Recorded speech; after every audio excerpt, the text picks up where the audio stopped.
All right. Um, this is my first stream.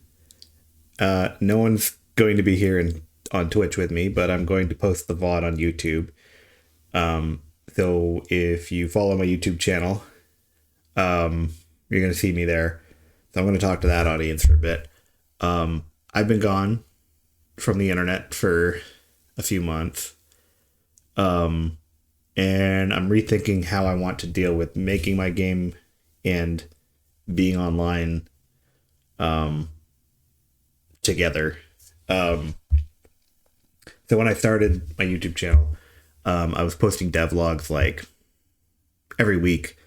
Like when you're first starting to make a game, like everything is new, even if it's like a really minor thing. So I felt like I was able to make a video every week and then show something new that I did. But you know, as time went on,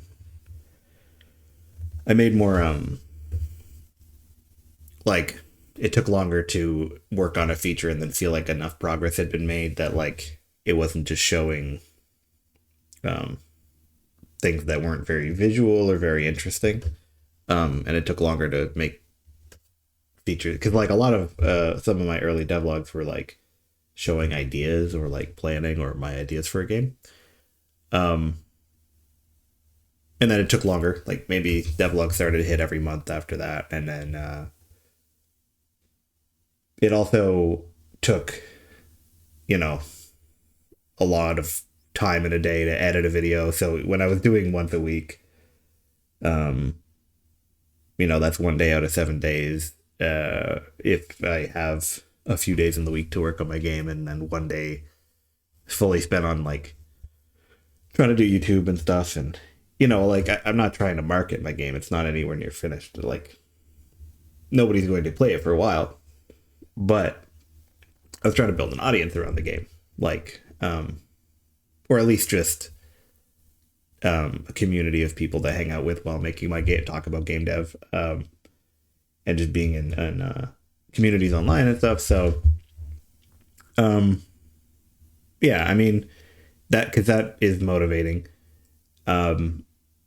But editing video is not what I want to be spending my time doing. I want to spend more time making my game. So I thought, why don't I do streaming? And while I'm making my game, anytime I'm sitting at my computer making my game, I just get online, see who's there. If anybody wants to watch me make a game, do pixel art, any task I need to do for my game, I can just be online while I'm doing it. Put the VOD on YouTube, maybe cut down parts of it, but only maybe I'll come back and do a devlog like when major features are complete, like fully not, oh, I did this step today. Because like who's gonna follow you know, week to week to be like, I did some lines of code for a feature and it's still broken. Like how many devlogs can you do for the same feature is what I was sort of running into. So I just thought I there's people who do devlog, game dev, and they stream it, and I think it's a fun idea. So I just thought I'd be here, and just do that, and yeah, I hang out, and then you know if I spend a few hours making my game in a day, and then you know I just want to wind down after, I could play a game on stream, something like that. So yeah, that's gonna be my new approach. Now, if you were subscribed to my YouTube channel, or you're interested in my game at all, or on any platform that you've seen me post or anything like that, then I'll just explain why I've been gone for so long. It's a mix of things. The last I left off, I was working on the UI for the game, which is not the funnest part of making a game. But it was really, there was literally, I had an idea for the UI and I've got back to working on it now, but a month ago, there was just like graphical elements I needed to make and like code that needed to be fixed, and like some of it was not the most fun part of a game to work on, and some of it I just got blocked. Um, so I moved around to different things. I got distracted, but like certain things still related to the game and other things not. Um, I spent like a month just really digging into like music theory, which I have no background in. Like, I'm still not sure if I'm going to make my own music for the game, but I learned a lot about it, and I learned how to use FL Studio, and I spent like a month just watching as much as I could, learning how to put together like basic songs. So at least, if I have to end up hiring somebody to make music for the game, because I don't ever get to that skill level, at least what I can do is make sort of supplemental tunes. Maybe not hire out for all of it. Maybe put some money into it if like, or get some help if like there's a song in the game that needs to be like, it's really important that it's a banger. But to be able to work on it was important. And then what else did I do? I spent about a month learning C++, which is not what my game is coded in. And the reason for that was like, okay, so this game, when I started it, I didn't know if like it's going to be just a hobby, or whether it's going to be a game I want to release, or whether it be something I make as much as I can and put it on my portfolio, and then that might help me get a job, either in tech or the games industry. And the market's brutal right now. Like I was working while I started making my game on a contract basis for a university, and that contract ended, and the tech market's fucking brutal. So I don't know. I guess I got more like serious about making my game, but also feeling like anytime I spent making my game, because it's so unlikely to make any money or anything like that, that like it was hard to justify sometimes, but it's the thing that's always there that I'm always working on.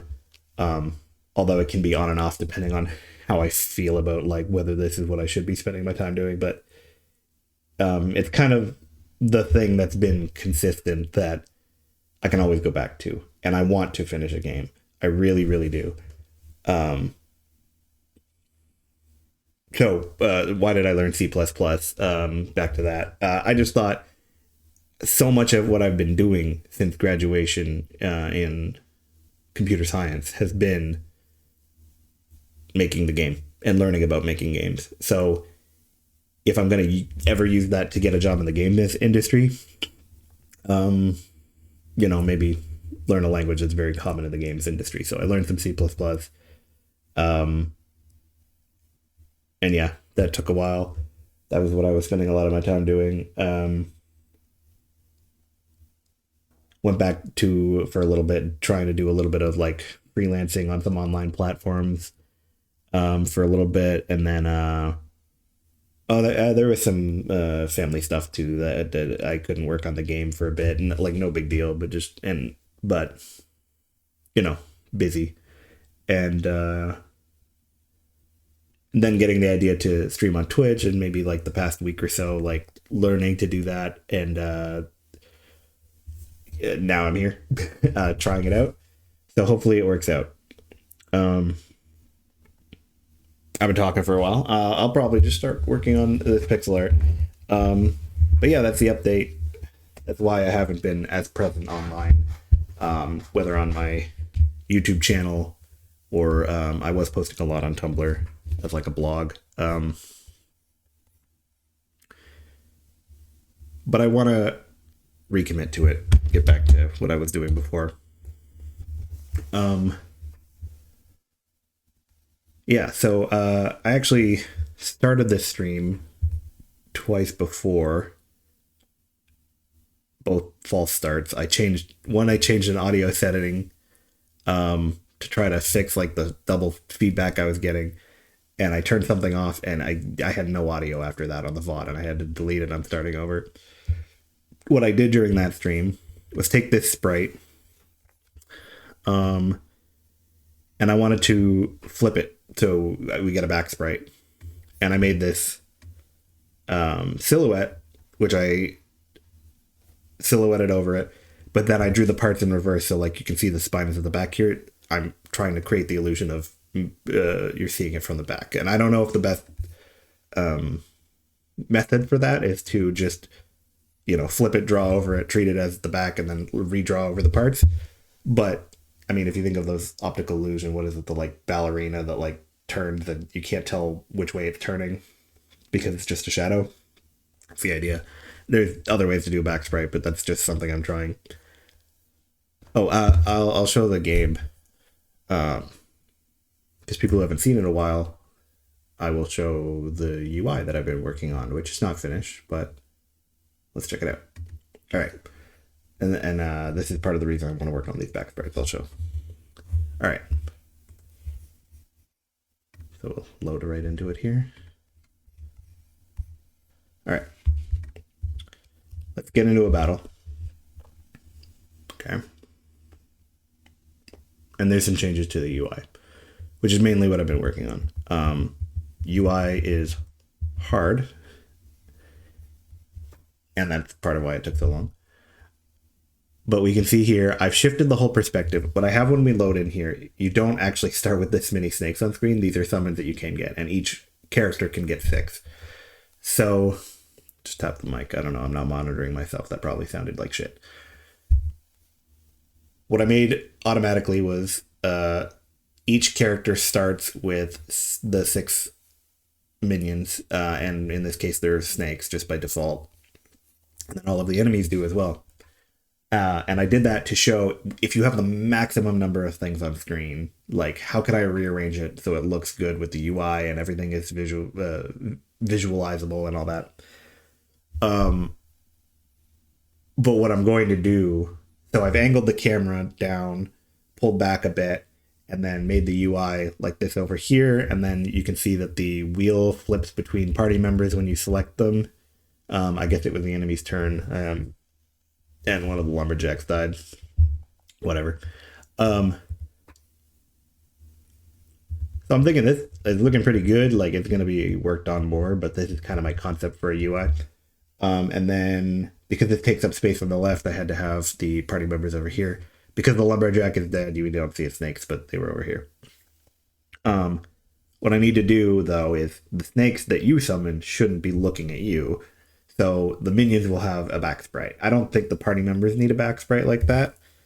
Like we'll be seeing them here, and then we'll be seeing them all pop up together if you have an ability that targets the whole party. So I'm working on back sprites for these. Right now I'm starting with the skeleton because I think it's the nicest one that I've done. The snake, I might even redo the front sprite because it's the first one I've done. It's very odd. Here, let me switch back over to a sprite. I believe I have the snake open. For some reason, I decided to do the snake first out of every animation I did. And I think this, I can't point at my own screen. What am I doing? The body. It just kind of snaps like that. The head rotation, I think I actually pulled off pretty okay. The body definitely like snaps here in a way that doesn't feel totally natural. And yeah, that's probably the most egregious transition between frame 2 and 3. Why, without having any experience in animation, I decided to try to figure out how a snake moves. I don't know. That was dumb. Not too bad. I might redo it. But the skeleton, I'm pretty proud of. I don't think I'm going to change this. I don't. I have in the back of my mind a lot of the sprites that I've made before that I think I might alter, but I don't think I'm going to change the skeleton. I think it's fine. I like it. Now, one problem I had the idea of flipping sprites and then coloring over their back so that they're reversed and that you see them from the back, and maybe change the color scheme a little bit. So maybe instead of purple snakes, when you summon them, they're a different color.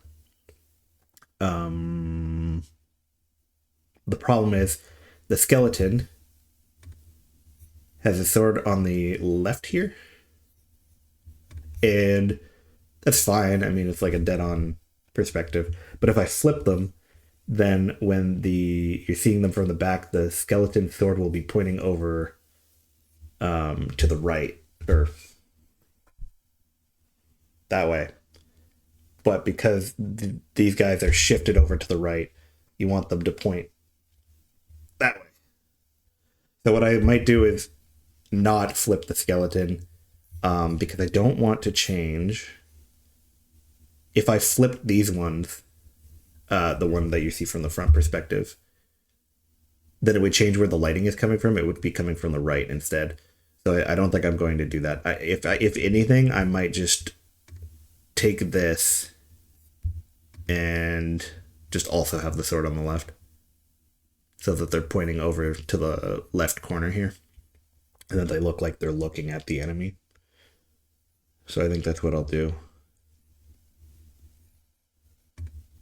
That makes the most sense to me. Yeah, there is more to go into. Let me move my webcam over a little bit. Perfect. All right. So when you go into a character, and I have the most abilities just set by default on the protagonist here, you open up this sub menu where you choose your options, and we have things like for the switch menu, when you're switching your character. I haven't made a graphic for this, but it pops up, and I was just adjusting the size and everything.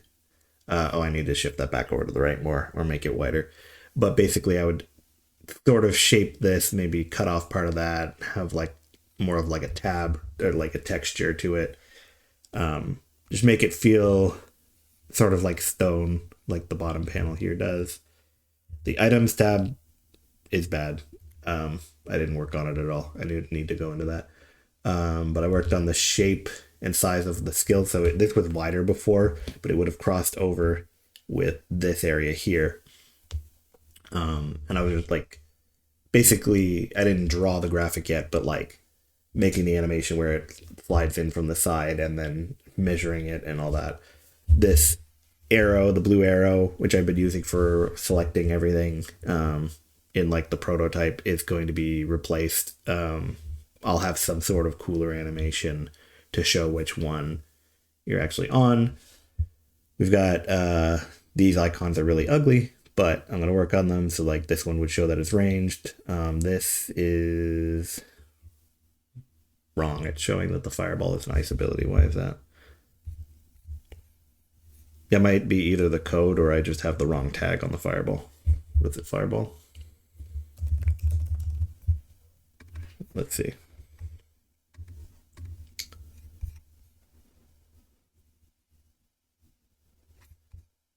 Yeah, that's probably the code then. I'll fix that. Anyway, and then the M key cost, and then I tried to make the time instead of saying time like in text. Anyway, I'll redraw that. It looks bad. But I wanted to make the size of a clock icon or something like that. Maybe it'll be an hourglass. To show the size that I can sort of crunch that box down. Yeah, that's it for what I wanted to show with the game, I suppose. I'm just going to work on some pixel art. I want to work on this back sprite. So yeah, all I did was take this and flip it, and then sort of draw in here like the skull was in front and overlapping the spine, and then the rib cage overlaps the spine. Here we can see like the hand from the back, the spine. The spine is very straight looking. It kind of animates okay. It's not bad. Looks like it gets shorter here. Yeah, it sort of compresses when he leans. So I'm going to have to adjust the proportions. I don't know if you want to see it like as thick as that. Because the neck is, but... Well, the neck is 3 pixels wide here, but that doesn't necessarily mean that we need 3 pixels to give the impression of the spine everywhere. So we'll work with that. Yeah. When I was animating this, and I have the video tutorial on my channel, it was about like consistency and making like rules. So when I had the shape of the eye, that eye shape sort of warps here, like to give a little bit of rotation. There's an extra pixel that ends up here, but the general shape of it is overall the same. And I always have 2 pixels of like this scar right above, and that's consistent. So things like that, when I'm doing shading, is trying to make sure that those shaded pixels move correctly in every frame. And then there's somewhere some need to be added or subtracted to give more rotation, because I'm not just like transplanting a part to each frame. But like for the skull, the shape of it changes in every frame, but I'm trying to keep the math somewhat consistent. This is probably the worst frame for that, actually, if you look at the skull. But when you play it, I mean, it could be tweaked, but it's not bad. Okay. So I'll just take my colors from here. There's my base colors.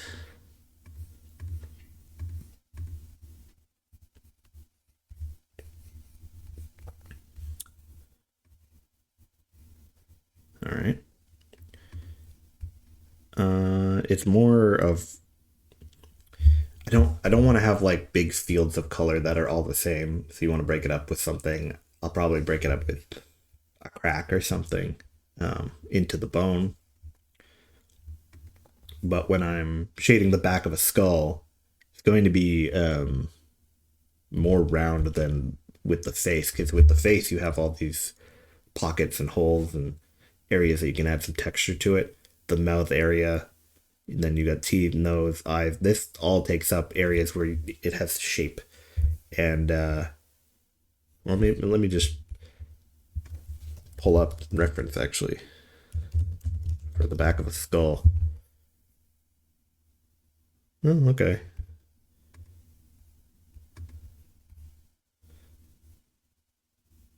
All right. I just add this right here.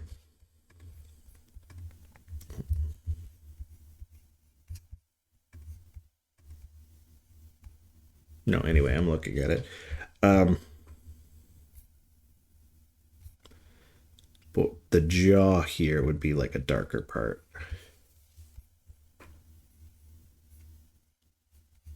Okay.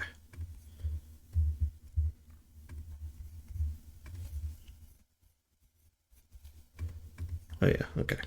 We had the whiter color as the highlight. So if I'm doing that, we could... Well, I don't need... Yeah, no, I wasn't doing shading first before. I'll do... Let's take a look at that again. I think I really need the spine to be like perfect before I make the shape of this. Actually, that might help me.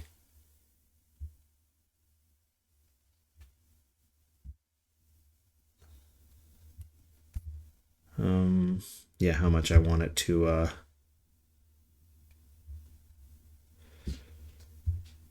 how much I want the jaw to be visible through here is really what we're after.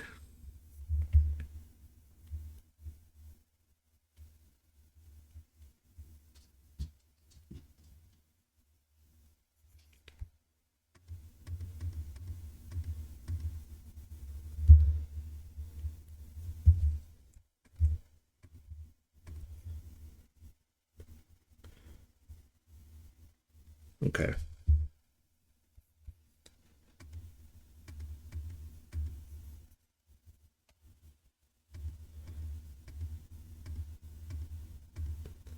These 3 pixels here line up with the teeth. So that's sort of the center of the skull.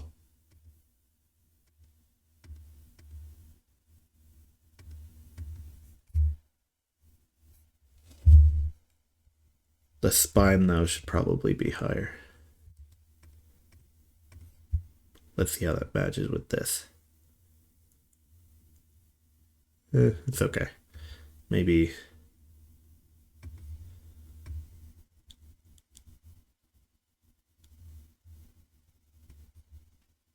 that definitely needs to be higher.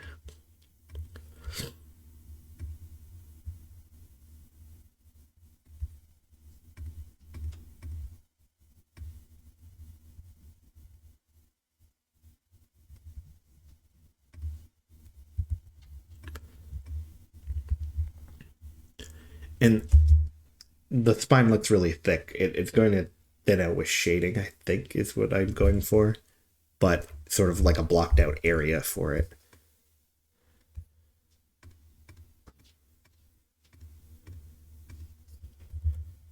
All right, let's see. Oh, no, that looks much worse. This is okay. That is a little weird.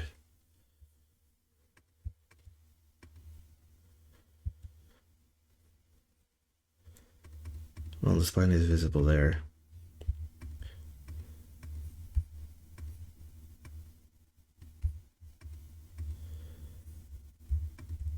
Yeah, I guess this is already tilted a bit. We need to make that more visible over here, I think.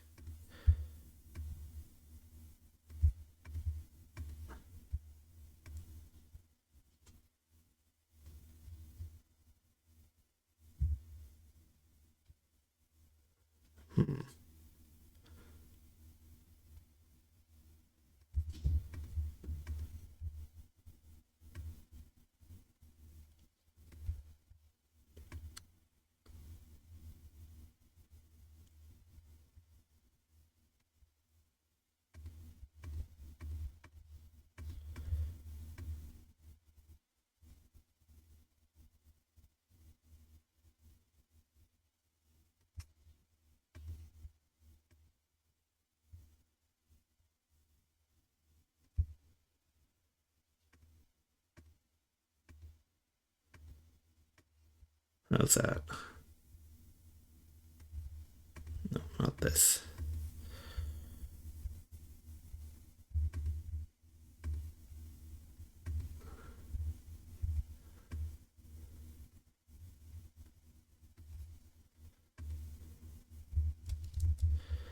This shoulder blade needs to be bigger.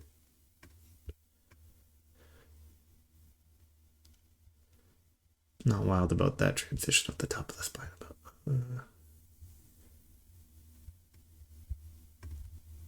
It's almost like it needs to be more like this, maybe.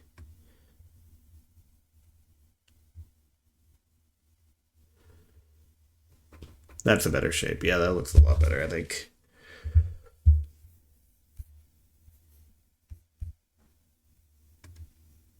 Oh, well, hold on. I got viewers. Hello.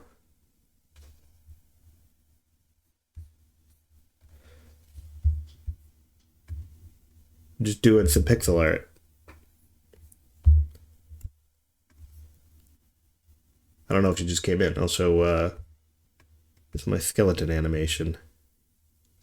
I'm doing a backsprite for it.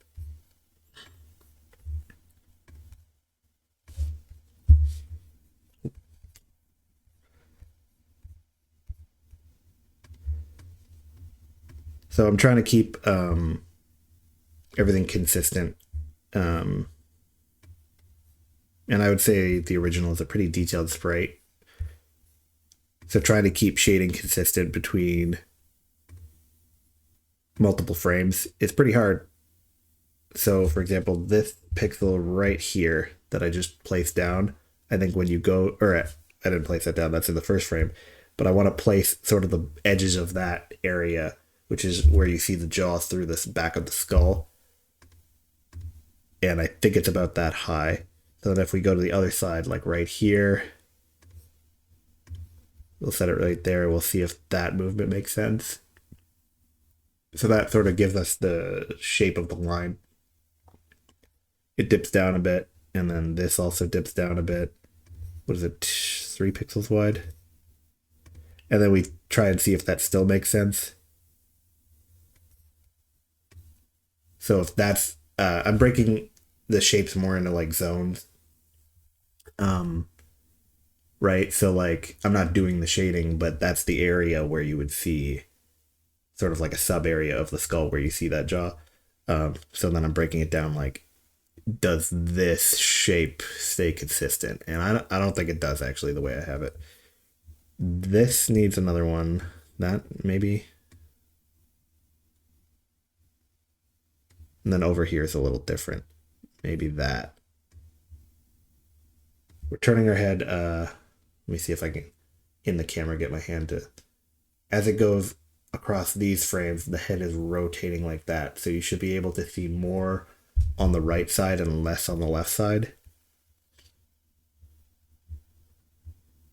Sometimes I have to break my rules a bit so it's a little, so it looks good. Oh, okay. So this is more centered over the spine.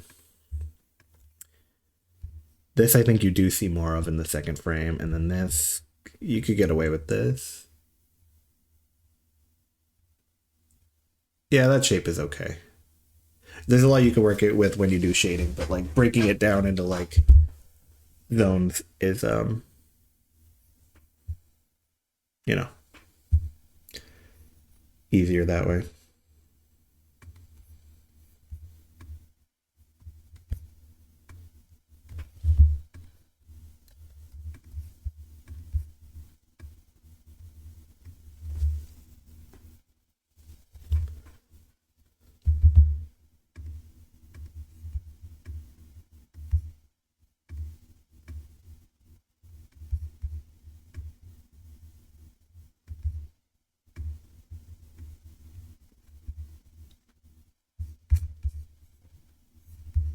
Okay.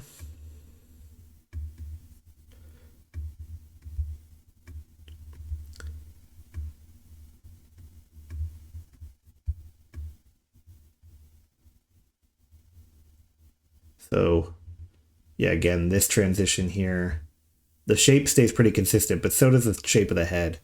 When I do that here, you get that 1 extra pixel of thickness, and I think because you can see more from that angle makes sense.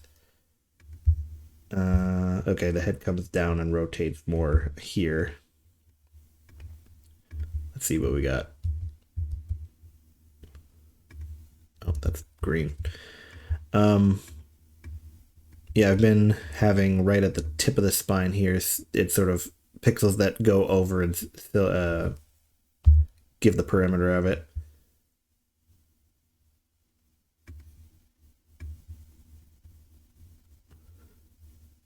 And I think that stays here, although the tip of the spine is a little wider here. So we'll see if that works once we're finished.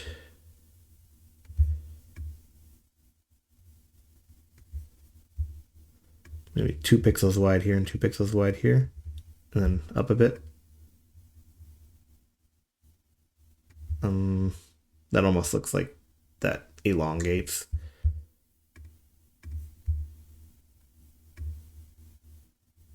That's not so bad, but you get the effect of like these pixels don't look like they move at all.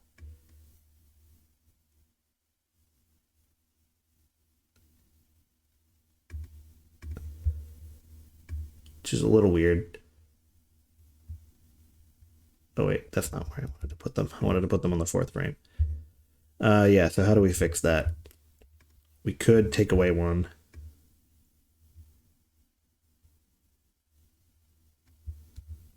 Now that the jaw is pointed more up, it feels like maybe it should be higher that way.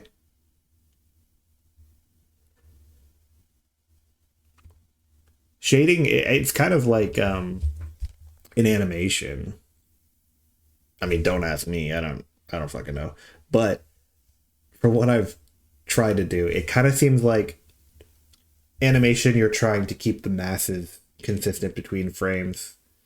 So the overall mass of the head should stay the same. But then when you break it into subcategories, like the overall mass of the sort of cranium here and the overall mass of the jaw should stay the same. Now they're occluded, like the jaw is partially hidden by the cranium, but when you account for that in your head, like you're trying to keep these masses sort of consistent. Now that does look like a big jump though. Well, I don't know, because the cranium mass is pretty consistent and it's just sort of rotating out of the way. Yeah, that's what's tough. Maybe it rotates back and you see more of the like lighter part here. See, yeah,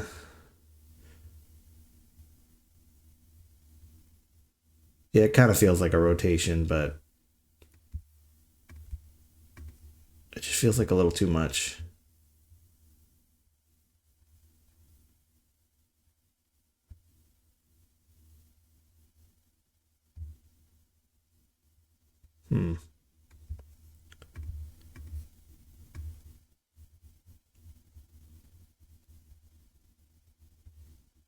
That feels better. Okay. And then we're doing that over here. These lower parts should be visible jaw. How far did we get over here?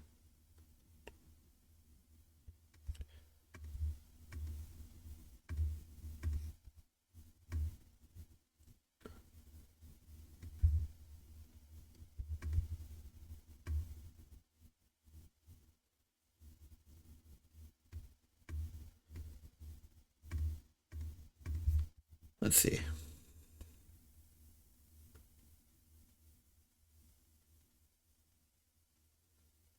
That jaw right here lowers by a pixel.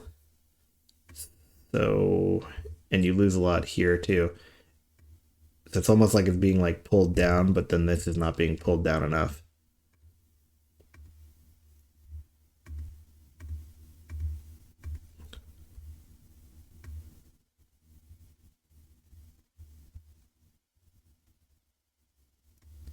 This should maybe be one more like that.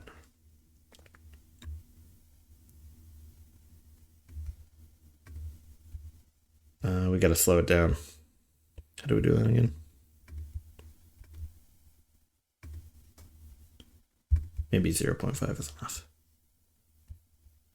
Oh, and I like ping pong animation. So that instead of snapping to the first frame, you get sort of a back and forth. Because that's how they're actually animated anyway.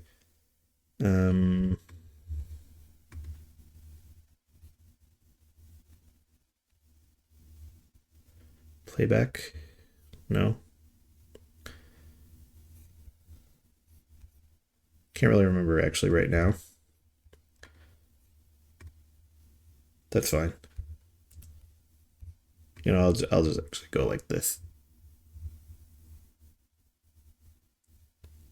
Now that is a little much of a jump.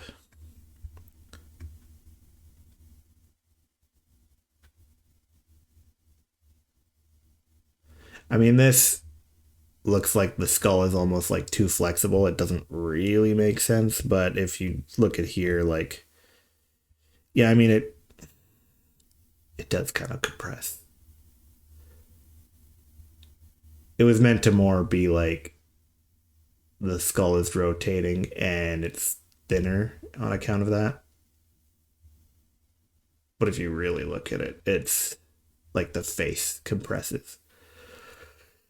But I'm not enough of an artist to like make sure that everything is perfect before I like the back sprite is dependent on the front sprite. So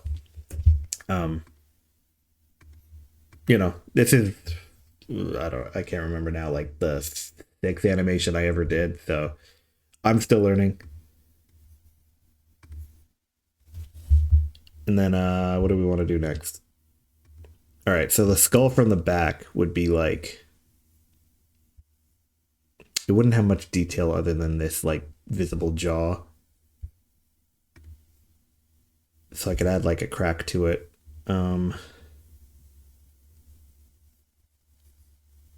That would be more like shading at the end, I suppose.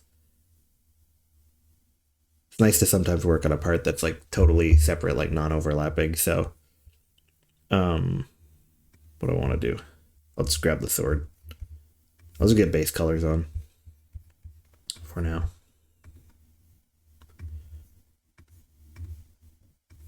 Because we're going to want to like block out sub areas for the hilt as well.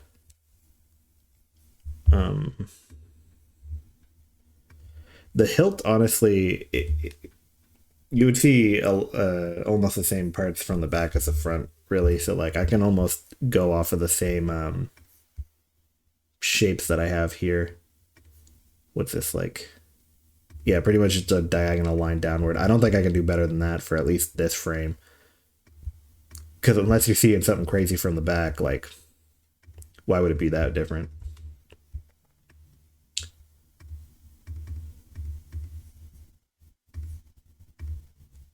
Oops. And then this one sort of goes 2 pixels, 2 pixels. Does it go 2 pixels again? Yeah. So yeah, we're holding it from the back. Maybe it's like more tilted forward from that perspective. So I guess you could add like an additional pixel of thickness if you were so compelled. It's really not a big deal because I think the shape of it will look pretty similar. But let's say we do that. Then you got to make sure like this is consistent because I mean, the way to do that here would be to add like a whole extra pixel of thickness, which isn't bad. I mean, from the back, it's, oops, gotta make that visible. Maybe tilted more forward so you see more of the bottom of it. That kind of makes sense to me, actually. I might just go with it. See, I'm drawing over the front sprites, but you can add pixels here and there if it just makes it look better. So this would be, this only went to here, but I don't want to see that metal, especially since I'm already committed to adding an extra pixel anyway.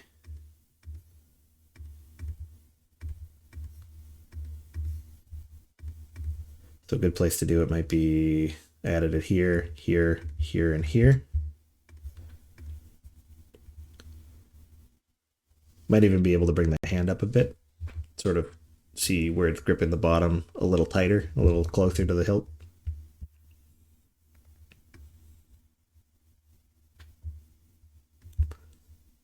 All right. See, I have another viewer. Hello. I've been talking to myself anyway, because I was always given the advice, you know, if you ever stream, just act like people are there, get used to it. Also, this is going to go on a VOD on my YouTube channel. I had a few people interested on the channel in my game, so if you're watching this and just watching me do pixel art, I'm making a game. That's why I'm doing the art.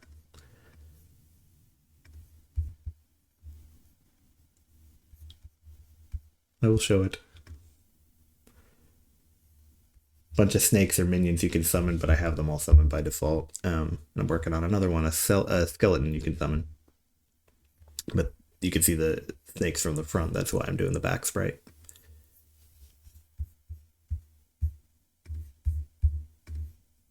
Alright. Let's see.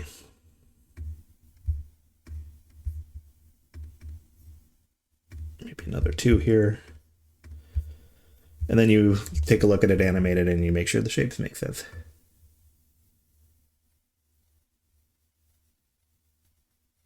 I found that sword actually hard originally because the rotation of a hard object, there's a lot of little pixel decisions that like break straight lines. I mean, they're not really like when I go 2 pixels up, 2 pixels, 3, and then 4, 4, like you could do a line in a straight diagonal where it's 1 pixel, 1 pixel, 1 pixel. Or you could do it like twice as long where it's like 2, and then 2, and then 2, and then 2. When you mix them and do like 3 2 3 2, like it looks jagged. So if you're gonna do anything, you can have like a section with like 4 pixels up and then one across, and then 3 pixels up and then one across, and then two. Like you're either increasing that length or decreasing that length, and that'll make it like a curve, which you can actually get away with like making things that should be straight lines look more like curves. But I had to break it in a bunch of places, and making hard objects rotate and not having those like um, pre-laid out line lengths is pretty difficult.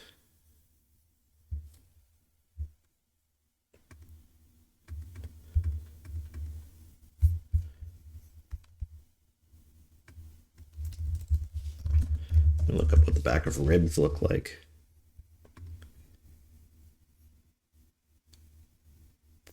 Yeah, pretty much the same. But I'll take the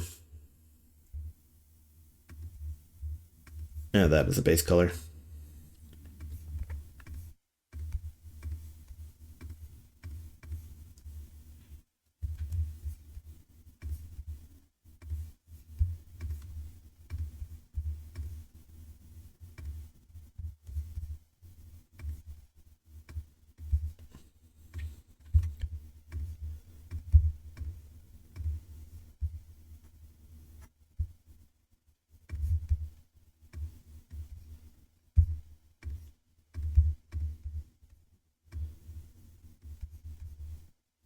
Hmm. So we're gonna have maybe we want a deeper color on that, because when we do the spine, we're gonna want that a bit lighter. The base color anyway, because then when we shade it more on this side and then have like sections, you're gonna shade between the segments and then have maybe like a highlight on some of them. They're gonna be using the same colors as the ribs, and then you want a, if you can't have a difference in color, really, you could have a difference in texture. So this will be divided into segments that might be like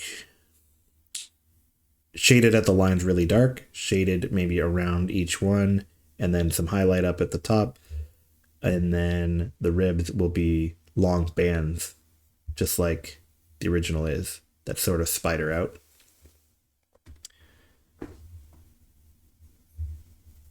The shoulder blades are definitely going to change. They might be their own unit that you couldn't see from the front.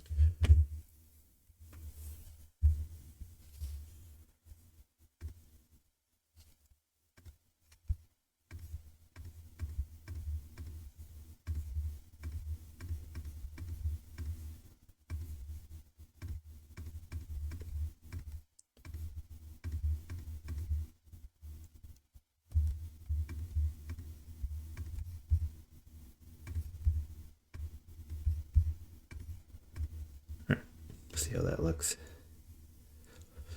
Yeah, that's all right.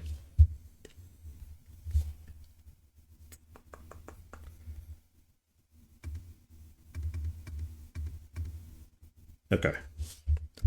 The gloved hand is a sub area that we can separate out. That cuff is probably pretty close to the wrist, so I don't see why you should see much more from the back than you would the front. Like, you could do maybe that if you've got sort of a dip on the back a little more than there was. That might be a decision I make later. For now, I'll just follow the exact same pattern that the original had, because I don't see why the cuff should be so different from the back as the front.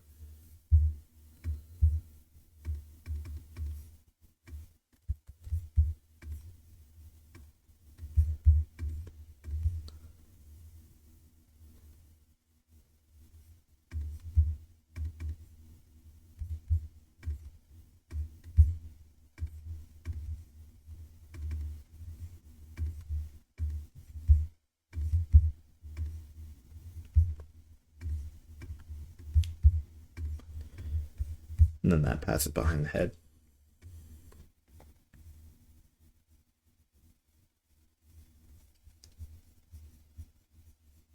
Okay.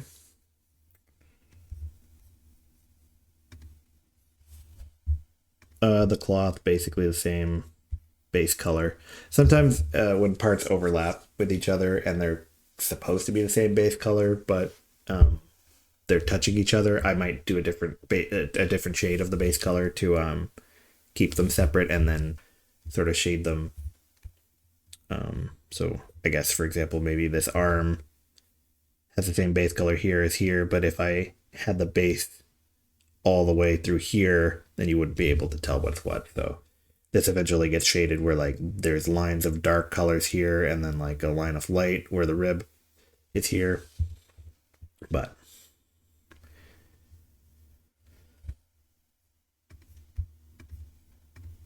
let's do that.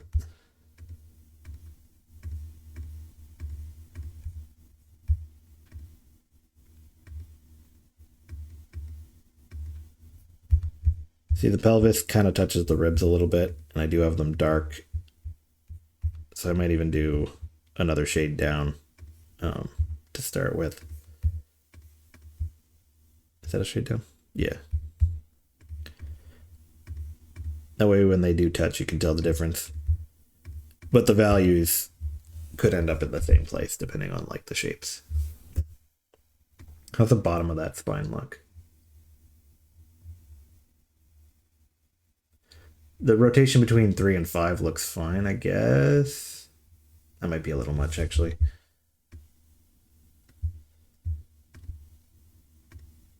Maybe we do need a little more here.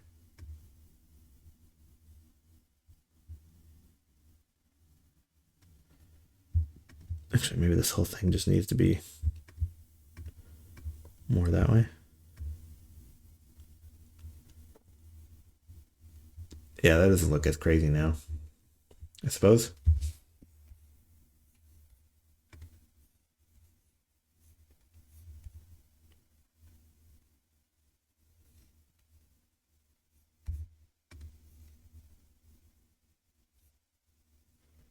Okay.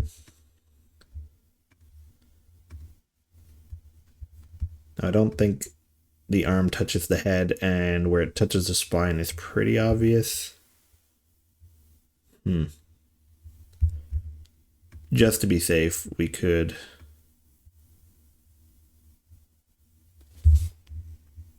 just to be safe, we could leave them for now. Let's do the legs.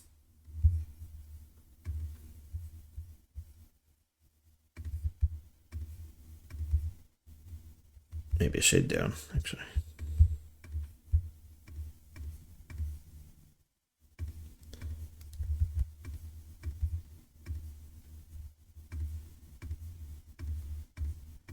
There.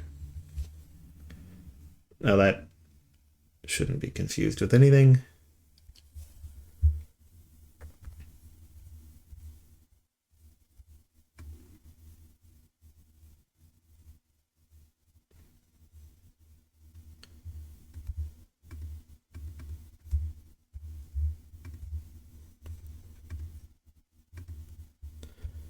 I mean, the arms like barely touch the spine. This is where it would not be hard to tell which pixel is part of the arms and which one is part of the spine. Like even here, there's two, but like it's just gonna cut off here,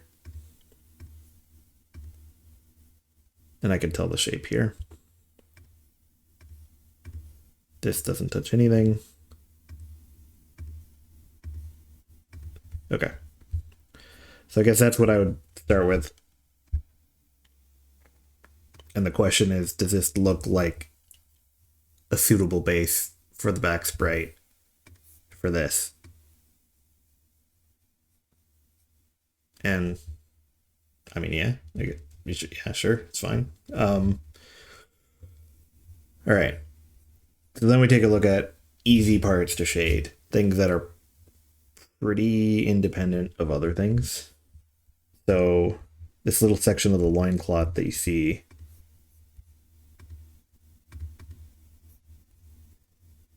well, it was flipped.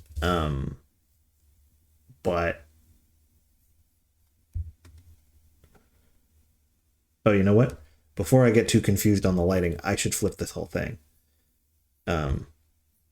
Because like I said, I want the sword to point to the left.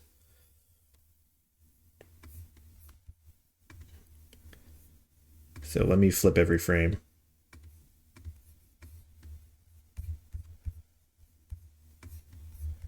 It's going to be the one where like the silhouette of the front and the back might actually end up being the same because it looks fine from the front, but the back ones really need to point towards the enemy.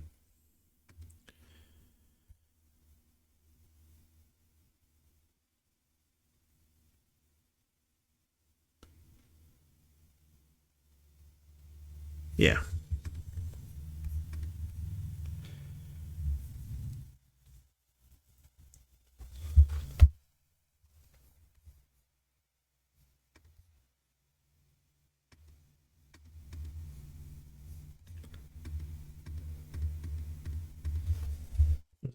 Doing here.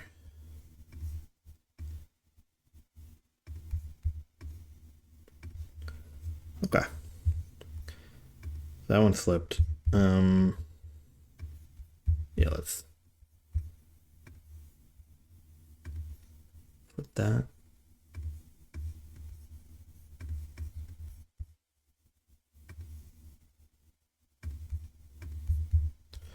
I guess I can do Shift H.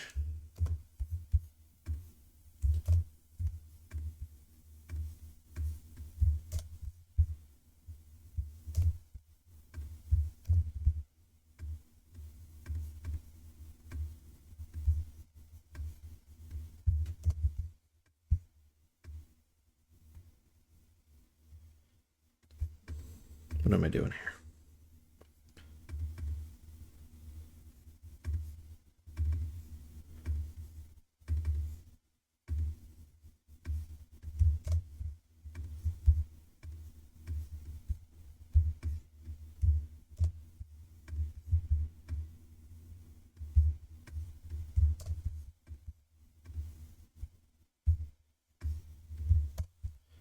Okay.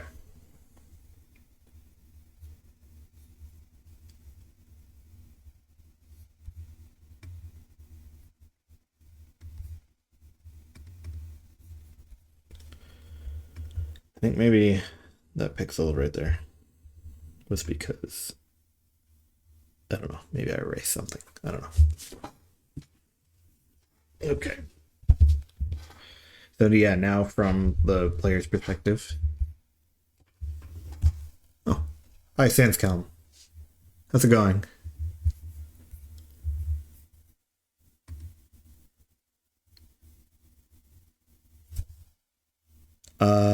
I'll show you. I'll switch to the other screen. This is my game. It's a dungeon crawler. RPG, turn-based.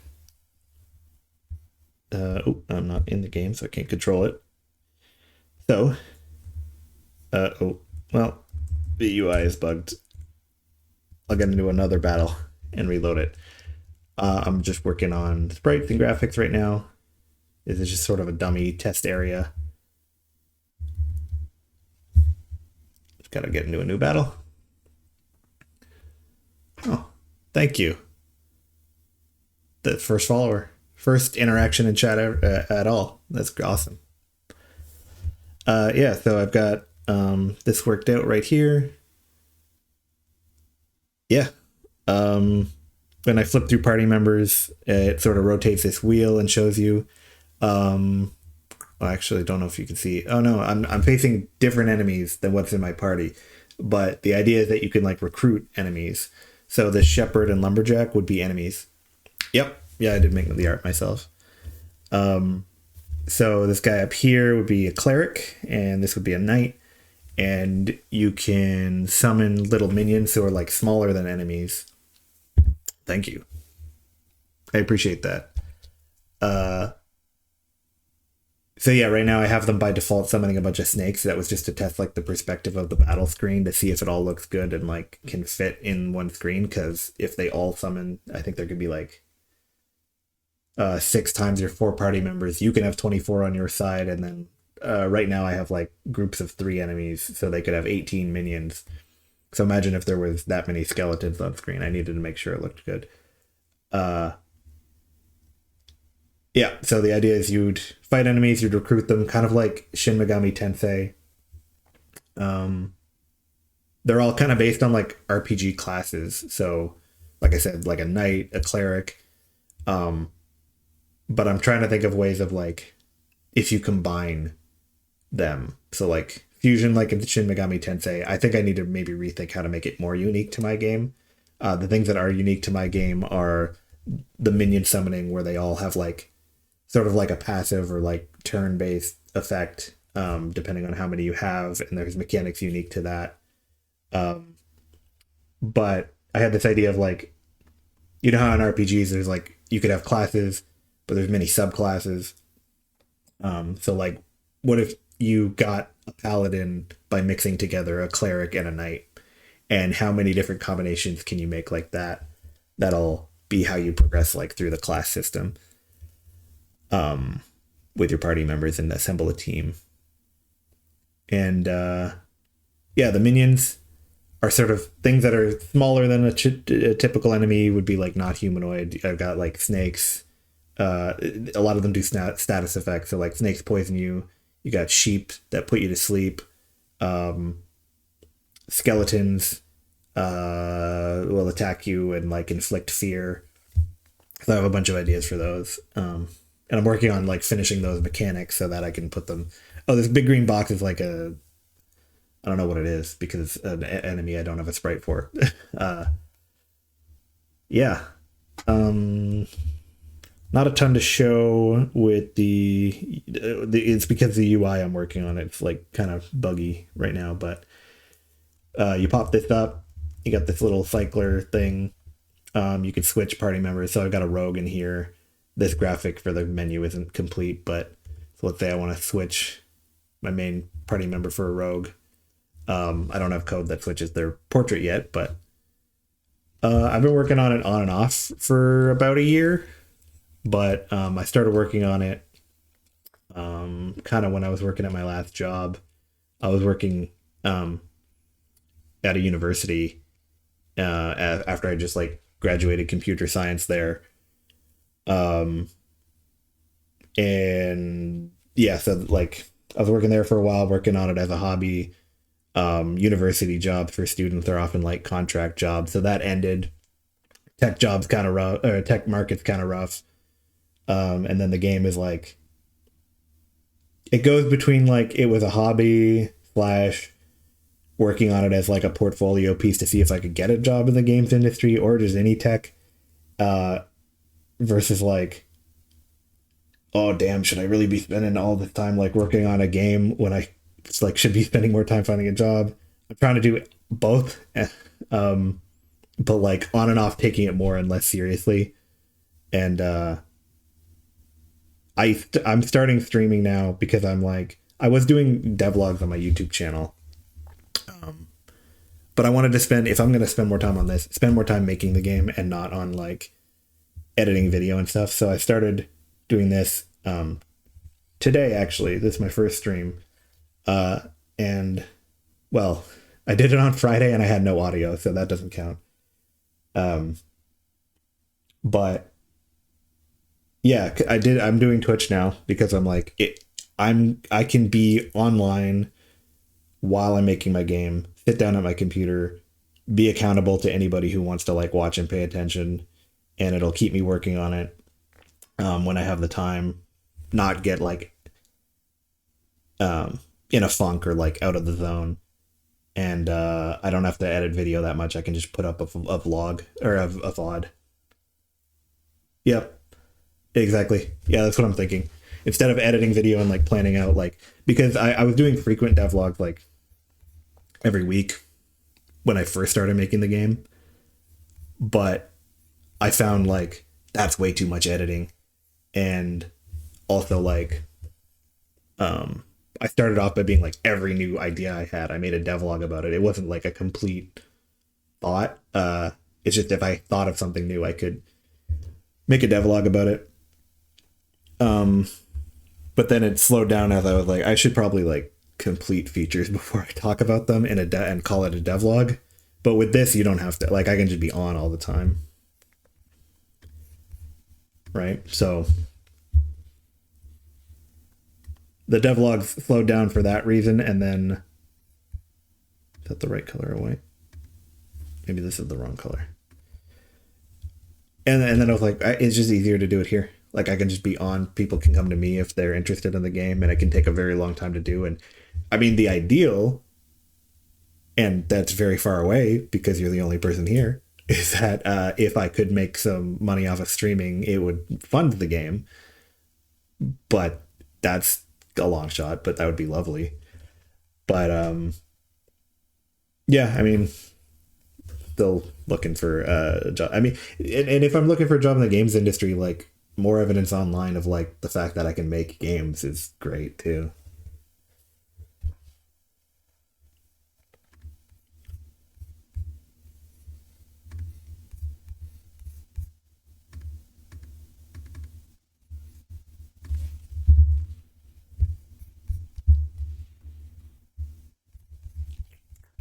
Can I grab that?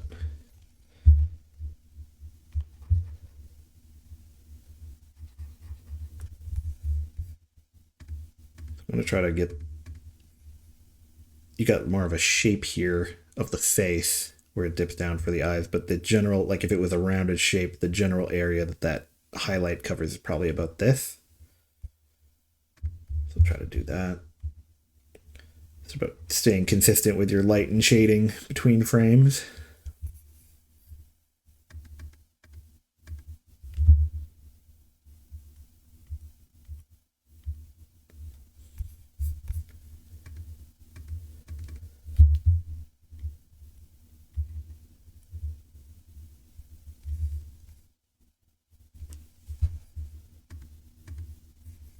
How's your day going?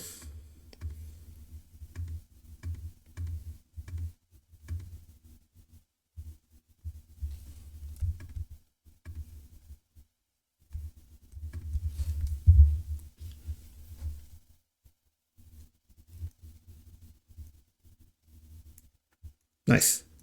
What kind of game are you making?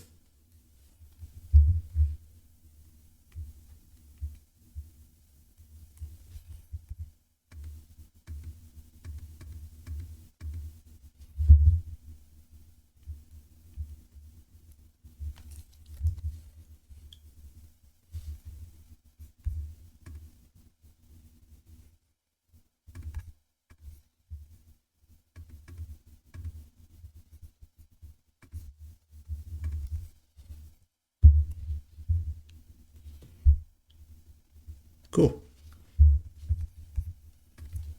Yeah, with pixel art, like I'm not that experienced at it. I'll show you. I just kind of dove into it. Like, it can be like intimidating. So for the characters, like the classes that you can recruit who are like normal enemies, I do 80 by 80, and then these guys who are like minions that are supposed to be smaller are 64 by 64. But yeah, I found getting into pixel art intimidating. Like, I started thinking I gotta make some art for my game, but I don't think I can do it. And I did I don't know. I ended up just jumping into it, like assuming I could instead. So, like, for example, this has tons of flaws. Like, it looks goofy a little bit, but this is genuinely the first animation I did ever. Like, and I did a snake for some reason, which is hard to figure out how it moves. Like, the body here like snaps between these two frames, which I need to fix. The head rotation, not bad, but I did a lot of learning with like the best resources I found were Adam C. Jonas on YouTube. I'll type it in the chat. Genuinely, go check out his channel. But I appreciate having you here. But whenever you get a chance, go check out this. Great tutorials. Really good at teaching. Yeah, a great guy. Um, and one who doesn't do like long tutorials, but I found like really good was Brandon James Greer. He does like short form videos on pixel art. But one I especially found interesting, just in terms of like illustrating a concept, he did a video about he had a Mario sprite, and he started with like two colors or three colors, and it was like, how many colors can I add to this sprite before you get diminishing returns? Like adding a new color doesn't give you any more information. It doesn't give you anything more to the sprite. I thought that was a great exercise. He does more like short form, like edited down videos are just like, hey, I want to do this type of sprite today. But that and a few other videos were like a really good sort of like short experiment that like illustrate a concept. And then Adam, on like one of his videos, I think on like color theory, he linked to like a whole forum post where people go really, really into it. Maybe it was the Pixel Joint forums, but that was great. I ended up watching a lot of that and then just trying to learn from it and then kind of diving into pixel art. The only experience I have with pixel art from before is like when I was a kid messing around in like MS Paint. Yeah, practice for sure. I mean, but yeah, I don't know. How did I really start? Well, like I'm trying to think if I made something before the snake. Like for this game, I did not get it back into pixel art before I um decided I had to for my game, and I'm proud of it. But genuinely, like I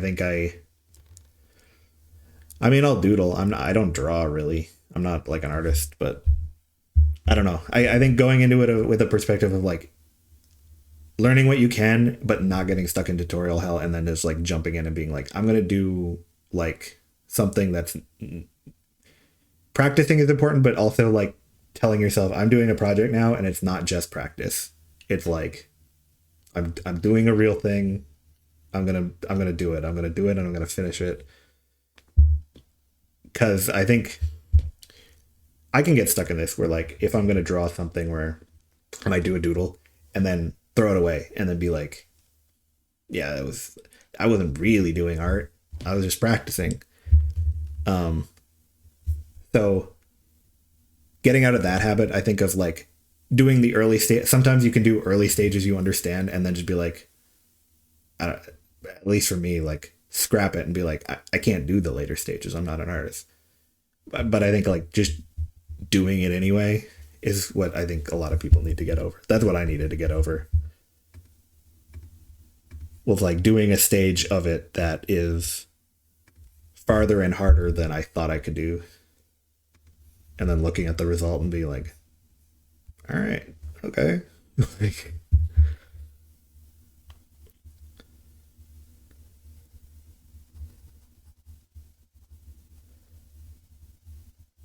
for these sprites in particular,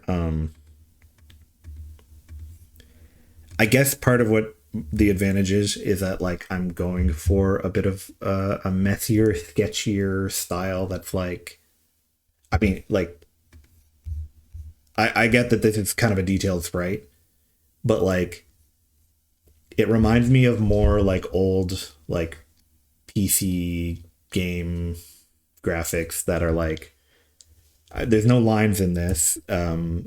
It's okay if like some of the colors and shading kind of bleed together between frames, but like I went for like high detail, but like a bit messy, I guess. And that kind of helps for like it feels like I can do a lot with um allowing imperfections in it. Like it makes it look like grittier and less perfect.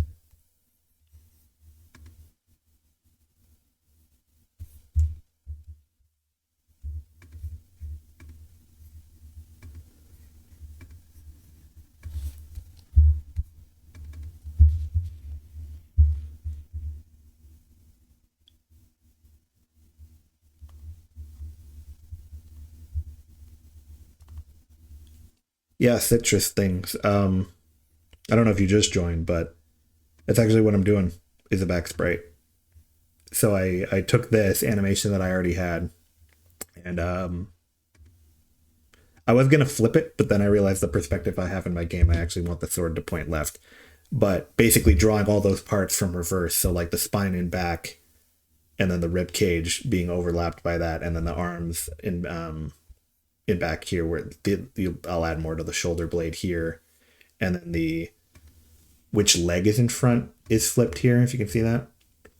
That's my simplest way of making a back sprite that I'm trying. First time I'm doing it. We'll see how it turns out.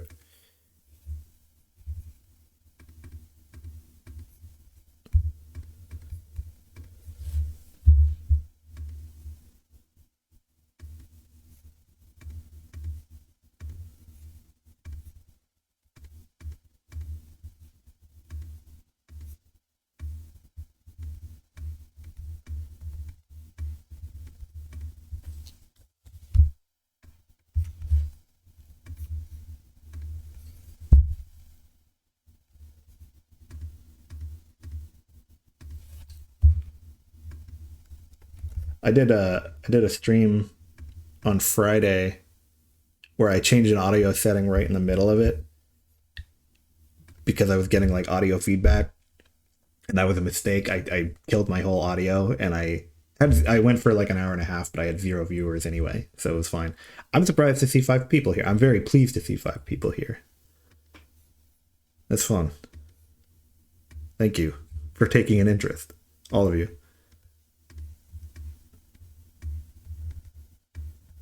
So like right now I'm shading this. Yeah, I also had a false start today. I started, and then a family member of mine walked in the house. I didn't know they were coming, so I turned it on and I had to immediately turn it off. But yeah, we can see here when I'm doing the hilt, it's a very simple object. But I'm doing those shades roughly in the same like thickness, but these are more like banded and less detailed, and then I added these like little pixel imperfections here to sort of cover it up and make it more like, I don't know, you can imagine this is whatever you want, like a little divot on the metal, or like a little part where the metal has a little ornamentation. But I didn't add that yet. I'm just sort of, right now it'd be more just like banding to, I guess this would be the part that it sort of shines on the top of the hilt, and then there's more shaded part near the hand, and then this would be like in the front.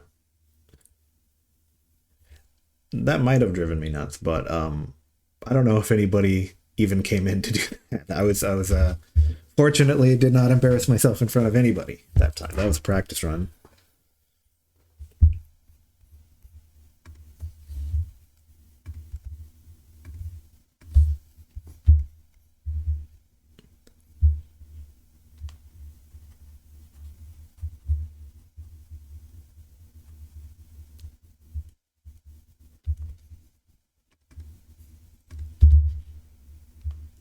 I just turned off the view here, or the went back to the old sprite that I'm covering over, and they shouldn't be exactly the same because I'm looking from a different perspective. But I'm glad to see, so this shade here is pretty much in the exact same place. So I'm glad to see my intuition for where that shading should be was pretty consistent, because I just kind of freehanded that one.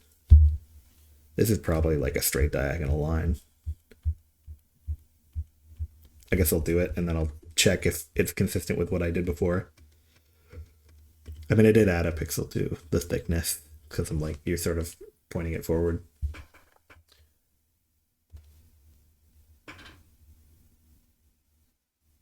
Yeah, that's frustrating. Be nice if they let you know.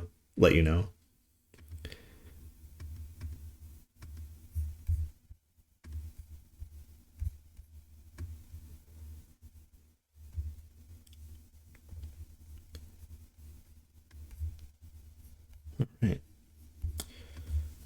Which frame did I have? The skull doesn't look right to me from the back. The shading is going to be tough, because one of the reasons I have details like this is because I'm like a little uneasy about having large, even areas like this that are like one color. Like, I don't want to noise it, but broad areas of one color, I think it makes it more obvious when they're the wrong shape.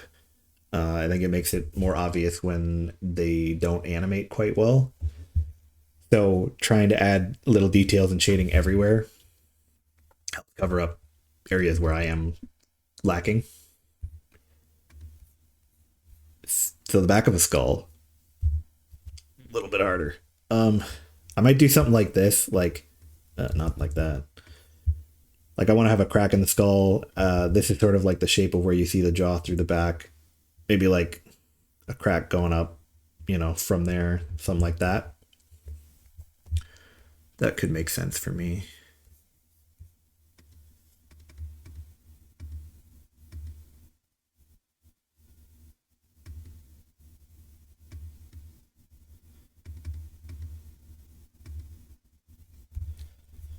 Yeah, I guess it probably makes just more sense to like finish the sword independently because it really has nothing to do with the skeleton, and then maybe that gloved hand and the loincloth so that they're done. If we go, what do I have for the loincloth color? So instead of being seen from the front and having shaded bands of cloth here, it probably makes sense to just have like heavy shading like here where you can see through it.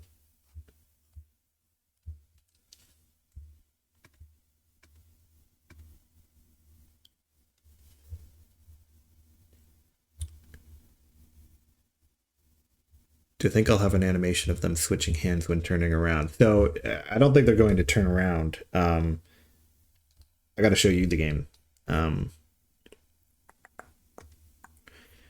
This would be the perspective of, so the enemies summon minions. So for example, they have the snake here, and I got to adjust the perspective, like this snake right here. Oh, I got to put my cursor on the game, not on my stream window. This snake right here, you could tell is like in front of the cleric or whatever. So I got to change some stuff. But the little skeletons would be like a minion they could summon. So they'd have an army of them, and then yours would be seen from the back because you can summon them too. I like having RPGs where like, you and your opponent are working off the same mechanics. Like you can't really do anything they can't do. They can't do anything you can't do. And in fact, this is a game like Shin Megami Tensei where you recruit your own party members from enemies. So for example, here, I don't have the same enemies that I'm fighting in my party right now, but these guys right here, these are enemies. This is just a face I drew it's like a placeholder for the protagonist right now. But yeah, so you would see your minions from the back, you would see their minions from the front, but I don't think I'll do a turning animation. Like you could, I mean, if I have a mechanic where like your minions can attack you if they're confused or something, maybe they like turn around and attack you, but so that could be an idea. Turning animations on all of the minions would be hard to do, but you could do it.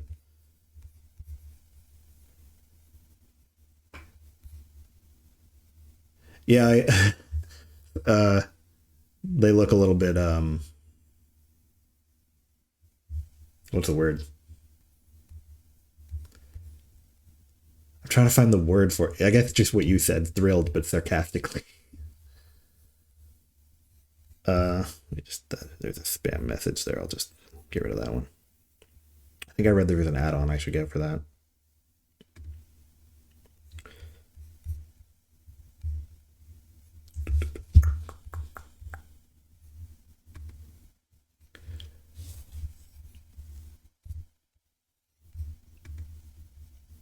Yeah, I drew this protagonist.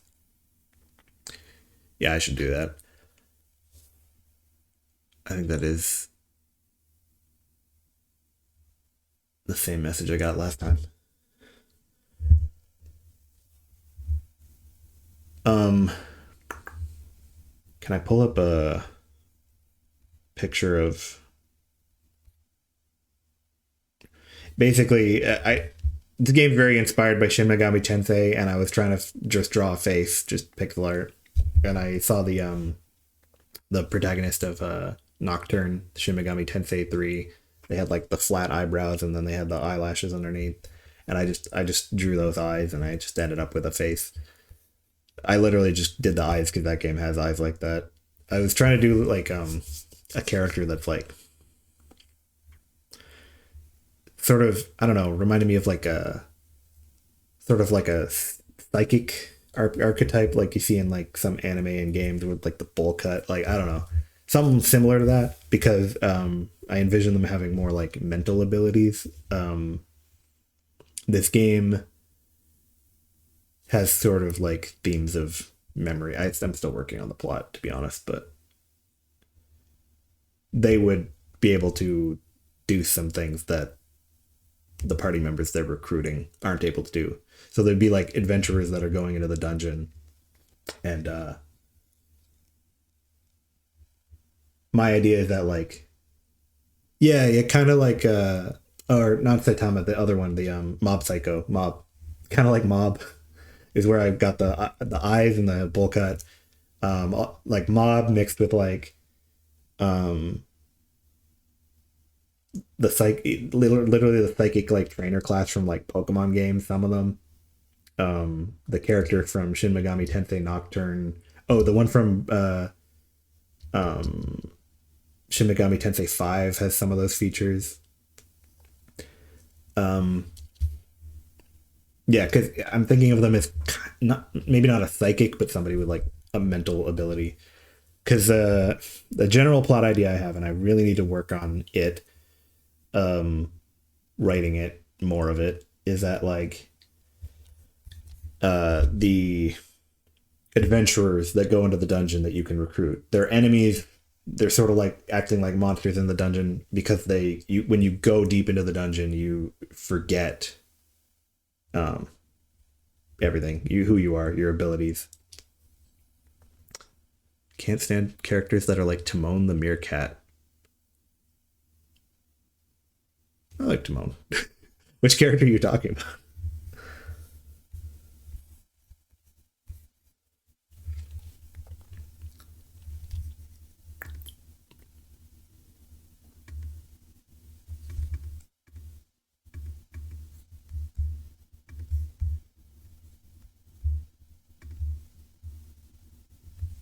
The guy in Mob Psycho.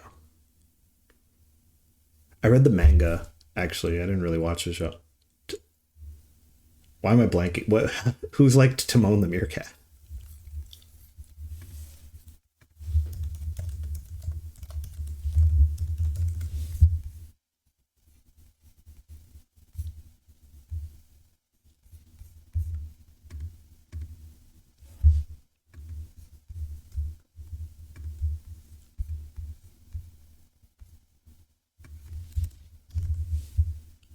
Oh, Reigen. Yeah. I had to look up to remember his name, but yeah. Interesting comparison.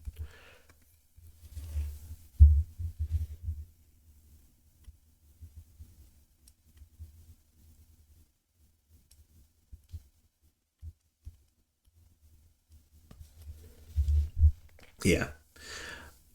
Um, and then what was I saying? About, oh yeah, the dungeon. Okay, they go into the dungeon. They forget who they are, they forget their abilities. This is why you have to recruit them back, put them in your party. Um, Honestly, I'm thinking of rethinking the mechanic of like fusing them together, because that's maybe too much like Shin Megami Tensei, but like take multiple of them, get their abilities. Your party members can't level up. You can. Your party members can't level up. You gotta take the abilities from one and another and get them together to get something new, like a person who. My idea that like the multi classes or subclasses or yeah, like multi classes in an RPG would come from not a character like developing and like learning new skills, but like you literally have to like take the ideas from their brain and put them into someone else, or a fusion, or like take them from one and move them into the other, because something about this dungeon they can't learn anymore. They can't learn, they can't remember. So if you want to get a subclass like a paladin, you'd have to find a cleric, find a knight, and then mash their abilities together. And that's how you would get classes. Like, you would start with simple classes, maybe recruit a mage. But if you want a fire mage, you need somebody with some fire abilities. Mix it together with a mage, and then that's how you get all these different classes and build sort of your party in the game, which is very like Shin Megami Tensei. I want to kind of rework like how much it's exactly like Shin Megami Tensei, but like I said before, like I started this game as a hobby and want to take it more seriously and finish it. But I think making a game that's like just like Shin Megami Tensei came from like playing Strange Journey right before I started making it, essentially.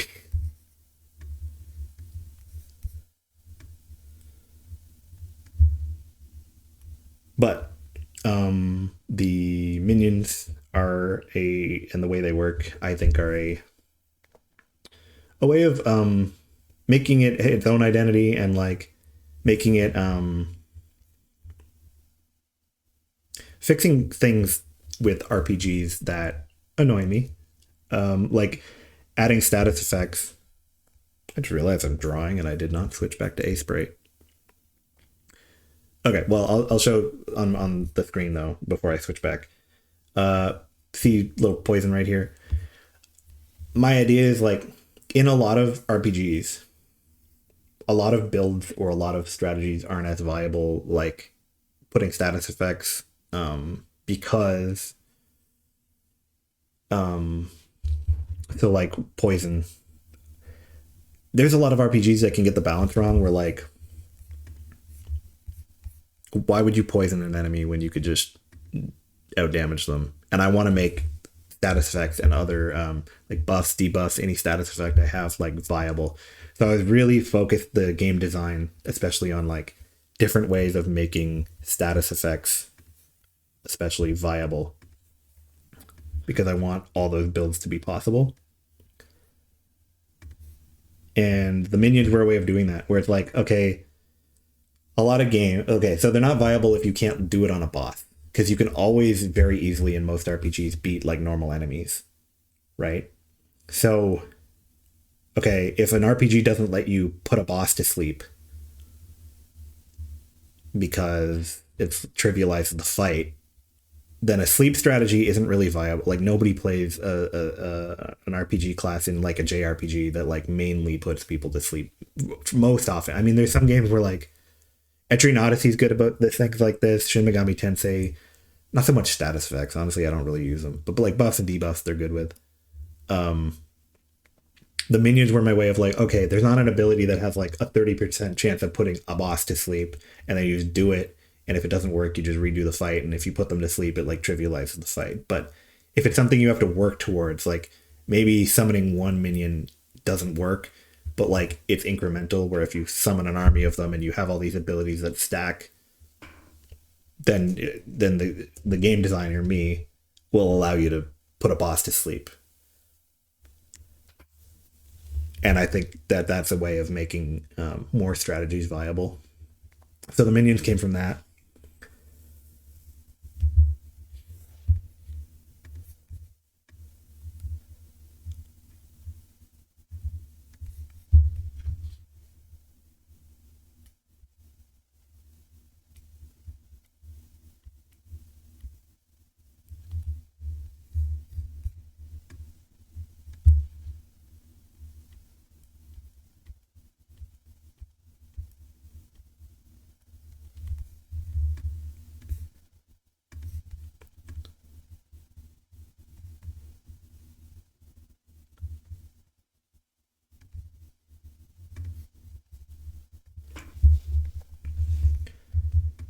The other thing about the game that's different, because I as much as the game is like Shin Megami Tensei, if you're like fusing abilities together to build your own party, I was like, the one thing I'm not doing, and I love this system, I'm not ripping off the press turn system. That's too much that's too much just copying the same game. So I have gotta move chat. No. I gotta redesign the actual UI for it. I'll move chat. This right here is like sort of like a battle clock or like a gauge that's like when it's on your side, it's your. I'm gonna be real. It's the system from the Digimon card game, pretty much. When this arrow is on your side, that's the amount of time in a turn that you have to do your moves. You can do moves. They have a certain amount of time that they take, and you can do them until the arrow crosses over to the enemy side. So if they do a big move, they send it all the way over to your side, and then you have a lot of time to do multiple abilities. So let's say I'm all the way over here. I do a move that takes 3. I go here. I do one that takes 4. 1, 2, 3, 4. And then as long as I'm here, I can do another move. I could do 5. 1, 2, 3, 4, 5. And then this is how much time that the enemy has on their turn. So maybe I'll just move the chat over here when I'm showing my game. That's basically it. Like, as long as it's your turn, you can do a move, but if you choose to do a really big move that takes a lot of time, then your enemy will have more time on their turn. And then that's my way of like managing turn length instead of just having it be like, okay, your turn, their turn, your turn, their turn. And some turns you might have time for every one of your party members to do something. Sometimes you don't. Basic attacks might be free, depending on balance and stuff. And then instead of the press turn system where you get a critical hit or an elemental attack weakness where they get an extra turn from the press turn system, in mine, critical hits don't take up time on the battle clock. There's some other abilities that can manipulate battle time. So you got a character that's fast like a rogue. Then what they might do, and the way that I represent speed in it, is they might have abilities that make it so that they take less time on the battle clock. Maybe they have a chance of not taking time on the battle clock, or can like steal time from enemies when they attack, things like that. So, I mean, I could do like a rogue being fast, like taking less time. I could do a time mage that like messes with the enemy's use of time, things like that.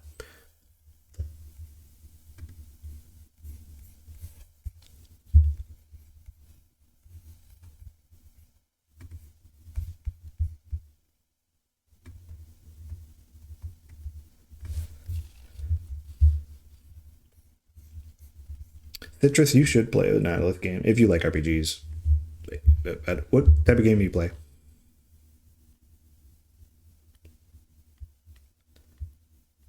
I say that because they're my number one influence for this, but I love them.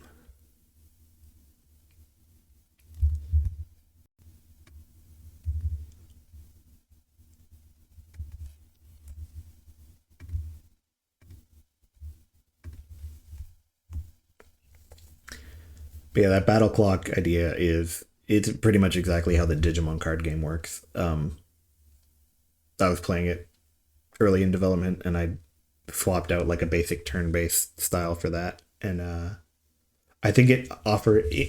So yeah, I took the mechanic. Yeah, I took the mechanic. Zelda timeline run. Nice. What game are you on?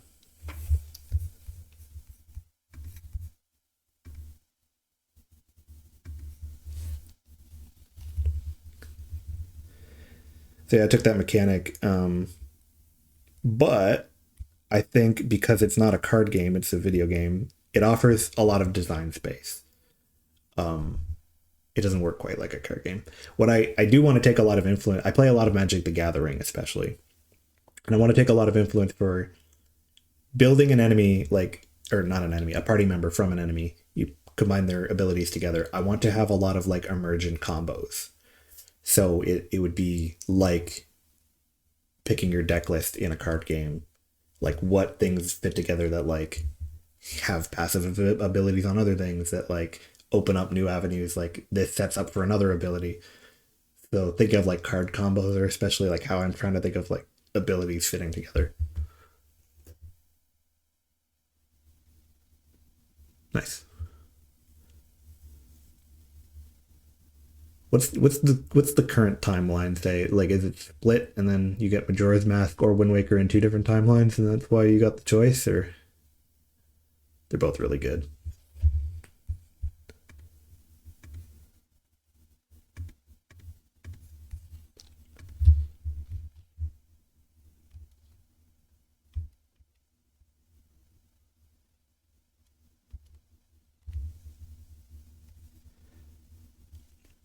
I played Majora's Mask late. I grew up on N64, but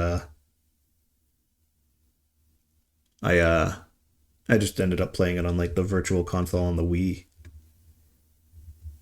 But it was really good. I grew up with Wind Waker when it came out, and is it my favorite? I want to say it's like my favorite Zelda, but I couldn't necessarily be pressed to tell people it's the best one. Like I wish there was more. I feel like there was cut content that I would have loved to see. If they're gonna, people keep asking them for to remake it. I would love them to remake it with like the like water temple that I think was cut, um, stuff like that.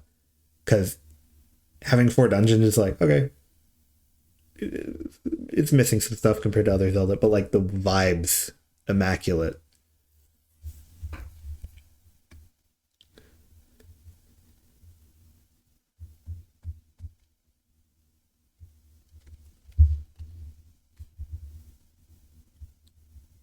I just love sailing around. I remember yeah, just charting out the world and doing that like trading quest and just like taking pictures of stuff. I just felt like existed in that world for a long time while I was a kid playing it.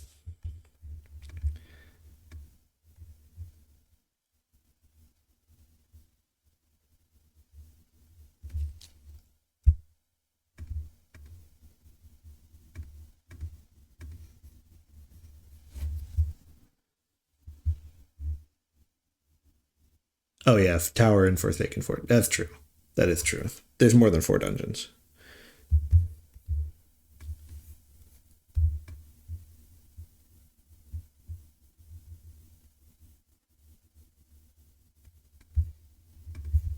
I feel like I've seen a lot of people.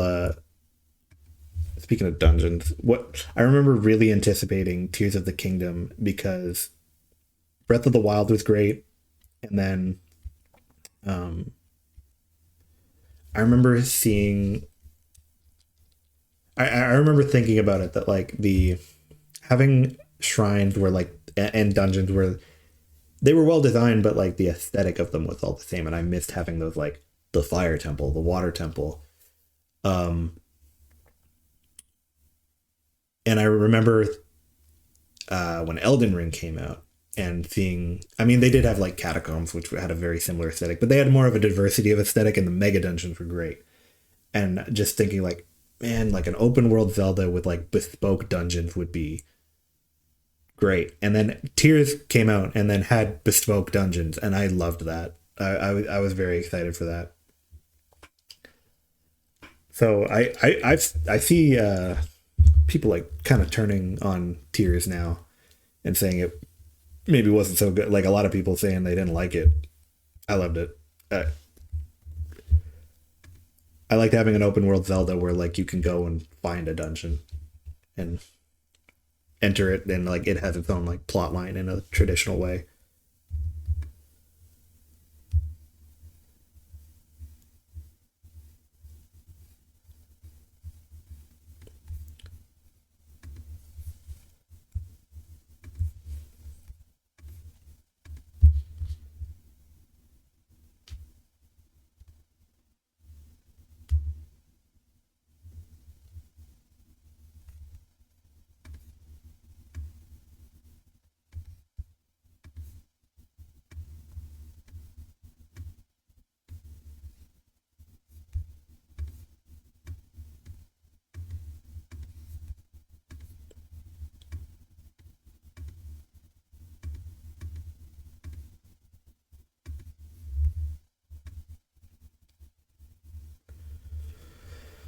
Hmm.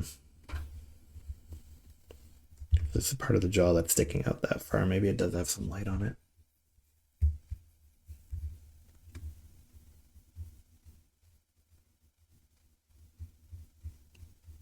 It's looking a little messy, but it always looks messy when it's the first part that I shade. I thought I said I was going to do the sword. I just end up like doing things.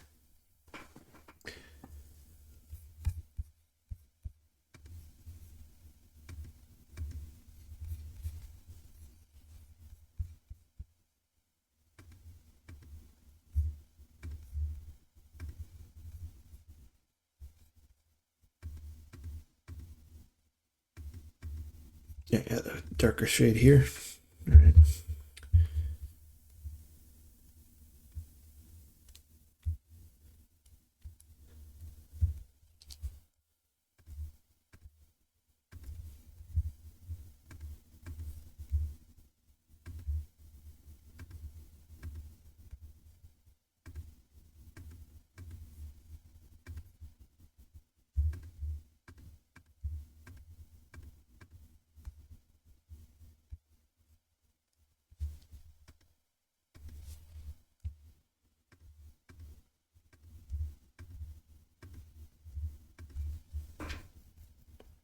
Oh, it looks all right. Oh, I guess I had more weight to it from the front. It's actually the opposite of what I want, because I want it to be like tilted.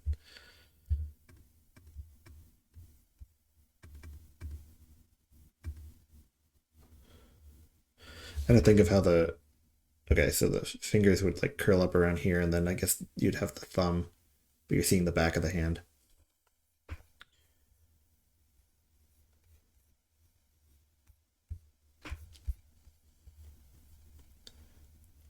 Oh, nice. Thank you.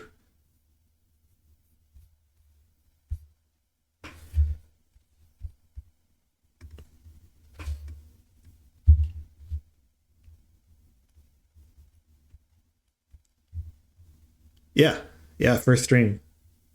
Well, two false starts because of the audio issue I had. I was getting feedback in my ears, and I was on OBS, and I changed.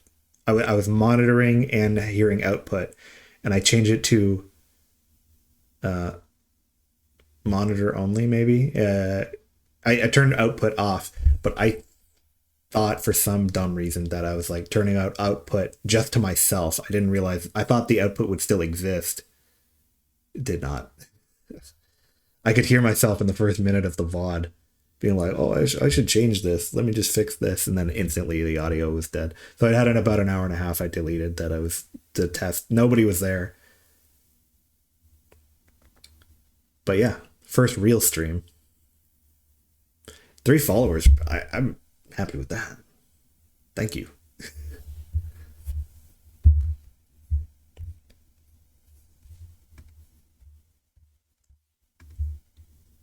Yep. Asking what it is. It's is it open broadcasting service? Maybe that's what what a lot of streamers use. For you can make screen record video or you can stream through it. Open broadcaster software.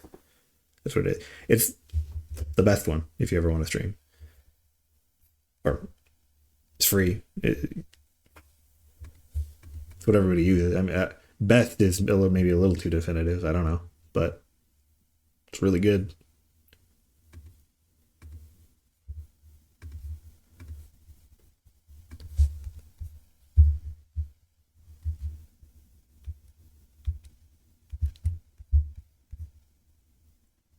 Oh yeah. I'm using it.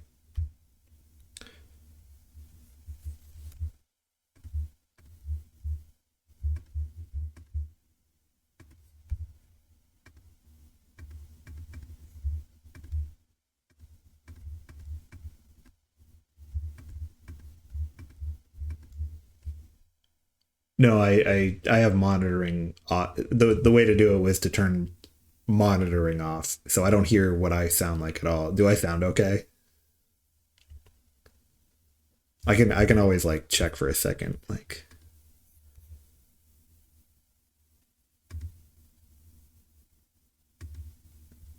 hello. Yeah, it's all right. I have my little mic on the desk, so I know when I tap, it doesn't sound great. I need to remember to use my. I have a drawing tablet with a pen, little one. I need to remember to use that more because I'm so used to just like doing the trackpad. I'm running this off a laptop, and I keep like clicking the trackpad, and I need to remember not to do that because I'm not hearing it anymore. Literally just did it. Actually, I have a mouse too.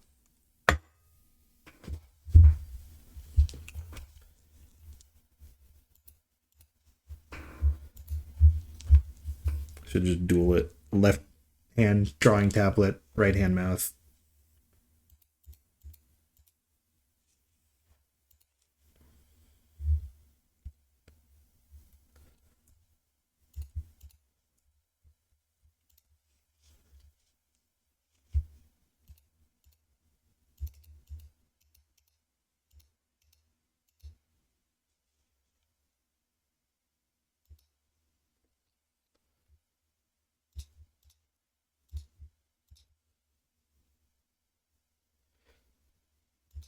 Yeah, I mean, I don't always when I am using my laptop.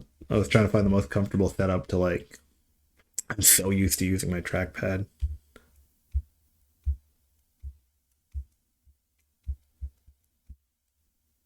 But it's definitely not the best for managing a bunch of things at once.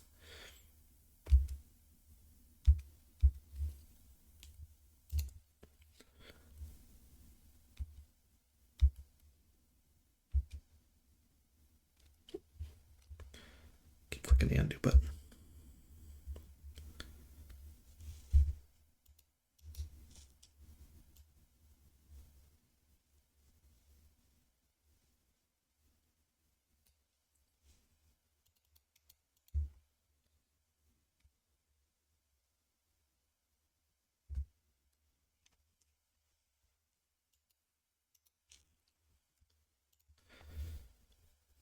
So I'm just referencing like how I solve the same problems in the other view, like from the front. Because I don't want just like a band of light, a band of medium, a band of dark. So I guess what I did was just like kind of break it up into sections like that, and then we just kind of see how it looks. That's what I mean about the like rough sketchiness, where it kind of looks like a good old PC game, sort of retro, sort of 90s. And I don't have to be perfect at art to do it because I just let it ride. That maybe could go there.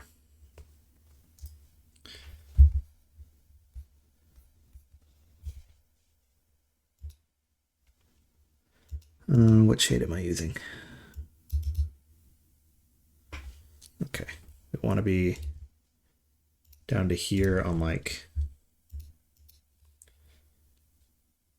this half of the sword. And then a little bit over to the hilt.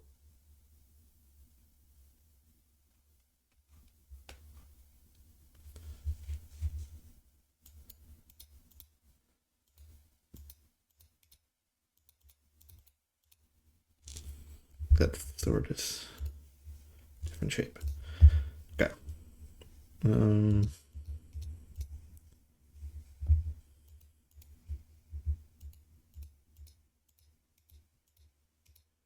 That's even darker actually. Where did this middle gray come in?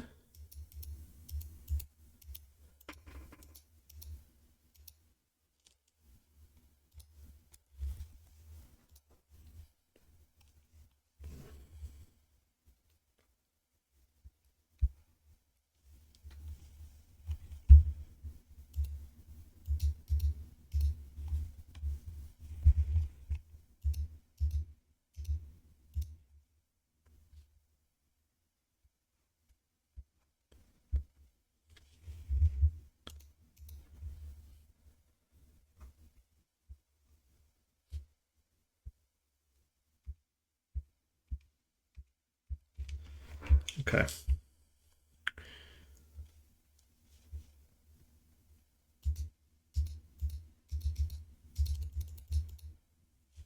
Okay, we had a bit of a highlight up here.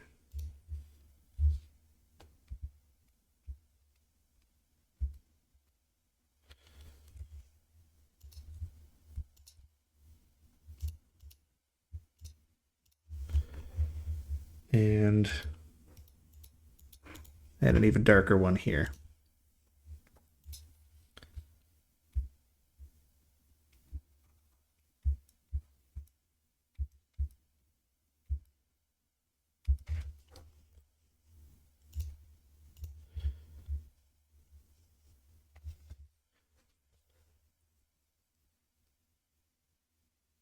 So yeah, sort of a sanity check. If that looks all right from the back.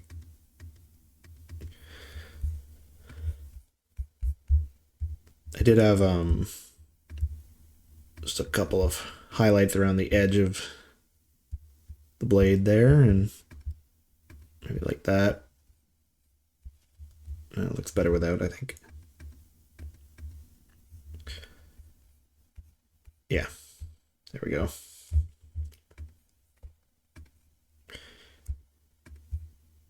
So then I don't need to check the front as much for like the next frames, because what I need to do is like have the shading consistent with the previous frame. So I redraw it from one frame and then base the subsequent frames off that.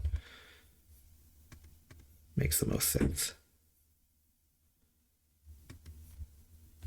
What color am I using here?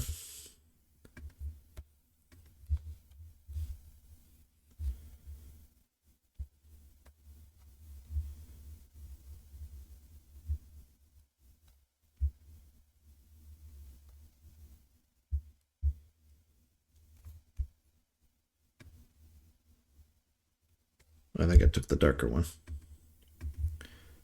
Okay. Is it? It's like an optical illusion. It looks like different. But there is a darker color. Yeah. Oh, maybe it's because I don't have the middle tone to break it up yet. That's why.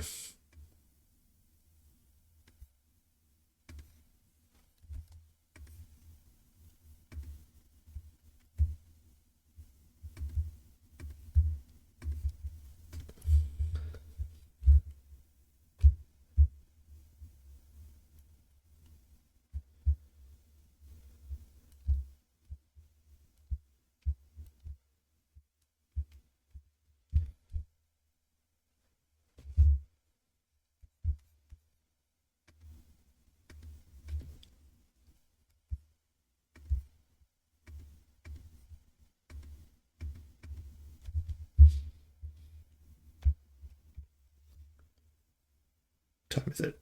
I got a little less than an hour left before I have to kick off.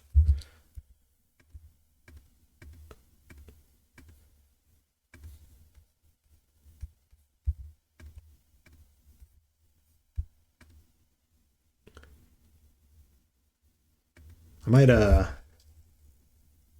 won't finish this whole thing in an hour. But I was thinking of doing like just a little bit of a wind down at the end of my streams, like maybe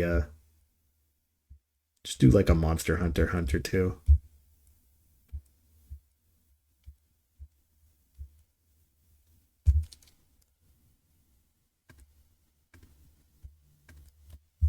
Potentially.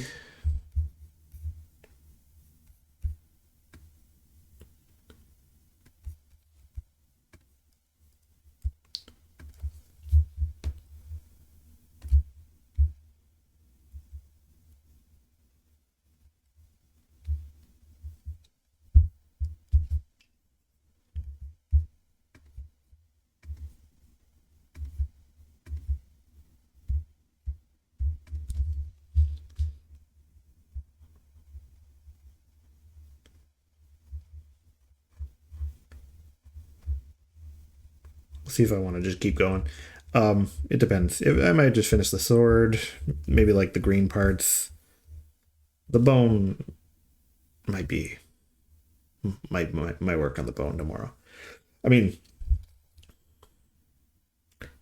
there's a lot of artwork that needs to be done when you're making a game. I almost feel like I shouldn't get off of doing it, because taking 2 days to do a backsprite for one enemy is not the most efficient game development. Oh.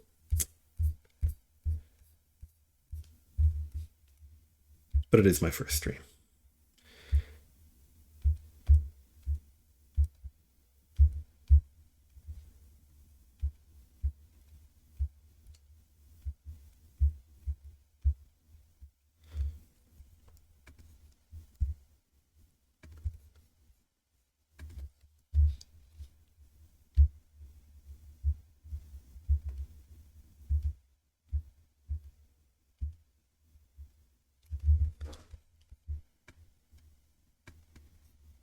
Okay, I didn't have these highlights yet.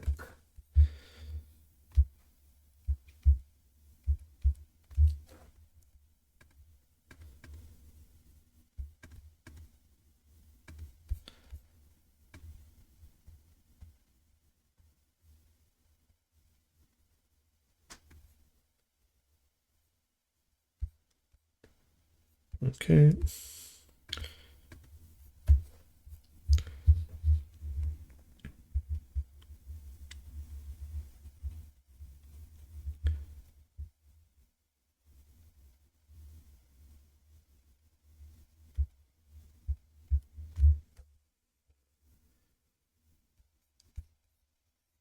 Just gonna, every time I see a new viewer pop on and I'm worried that what I have on my screen doesn't look that great, I just gotta pan over and be like, look what we're working toward.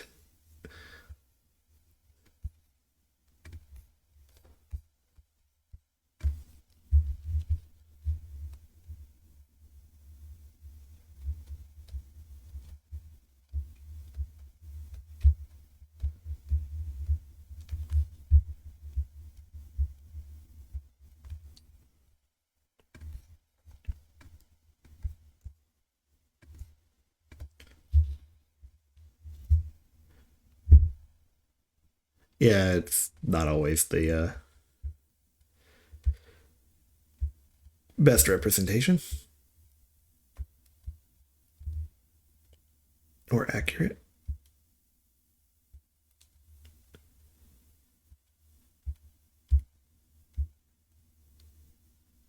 Yeah, that's fair.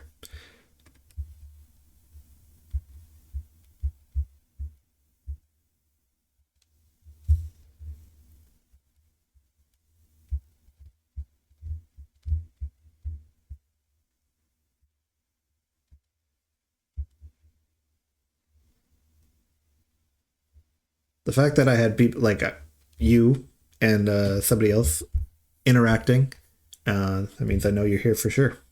And that makes me happy.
This is fun.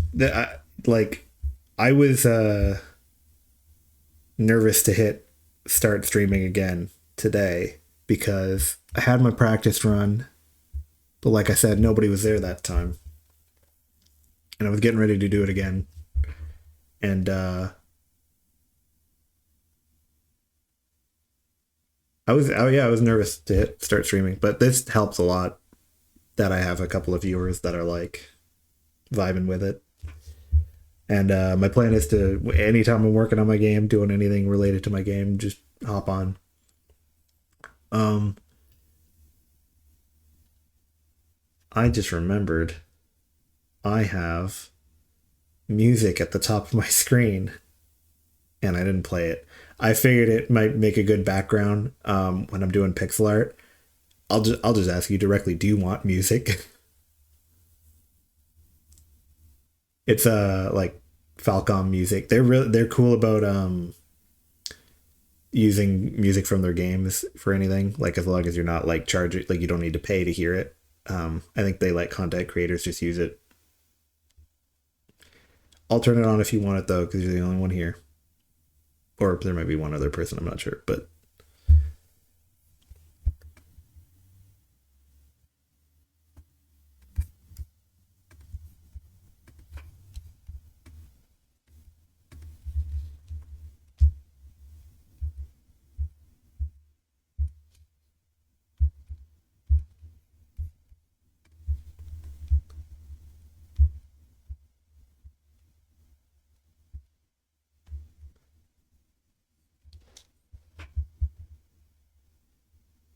oh yeah.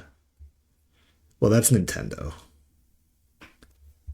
Nintendo's pretty litigious. I was not sure about the Falcon music. Their like policy on that is really cool. I just don't know if Twitch would like automatically mute it anyway because it's on Spotify and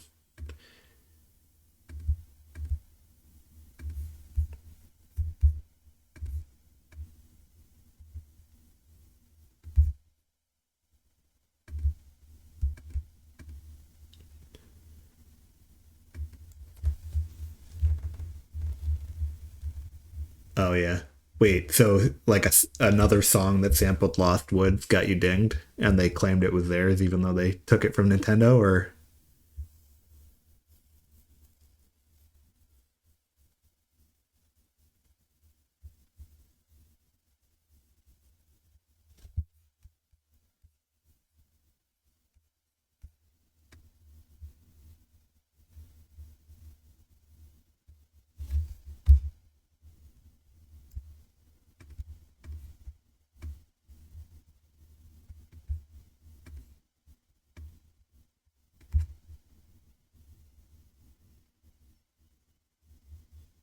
yeah, that sucks.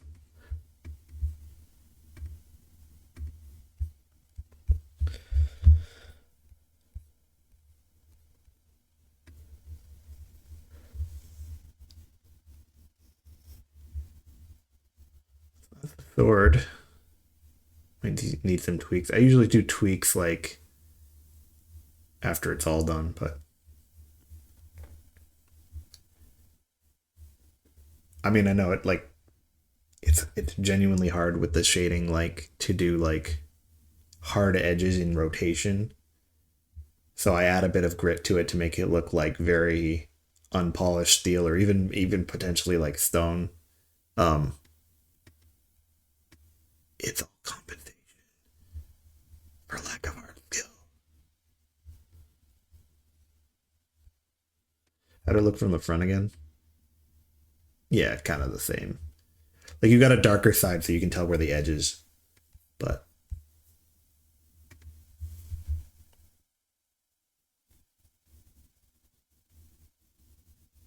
yeah, that makes sense. That's why I'm like a little I had this all like set up with the Falcon music at the top, and I was gonna just play it when I do pixel art. But even though I know that they said they're cool with it, I'm like,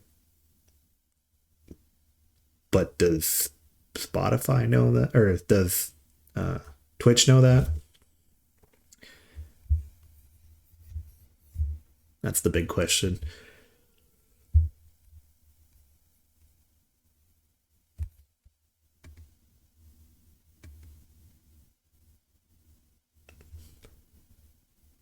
I see like big creators just straight up playing like Nintendo music and stuff, and um just popular music too. And I don't know like the rules on that where it's like, are they getting out of trouble because their Twitch doesn't want to lose them, or is there like a certain amount you can play and then you're not getting trouble? Probably better not to risk it.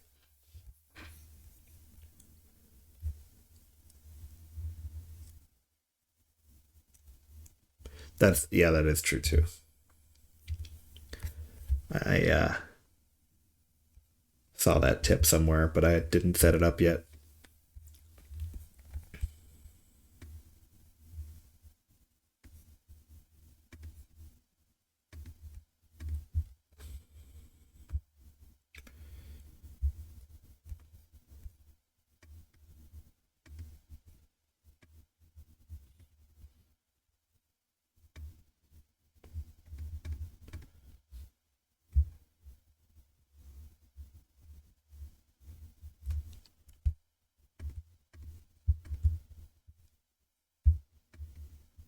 Might be what I'll do in the future. Because the other problem is I'm just gonna host my VODs on YouTube and like they continue on the same thing even if Twitch misses it.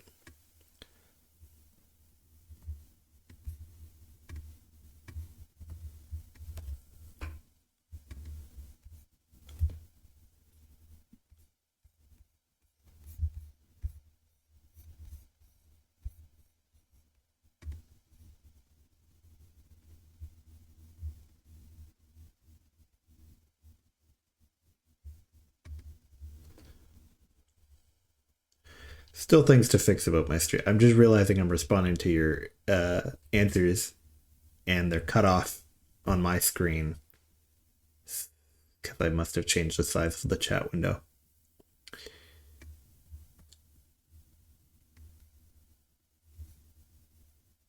Oh yeah, okay, because I didn't have the. You know what? I'll just turn off the Spotify then, because I'm not gonna use it.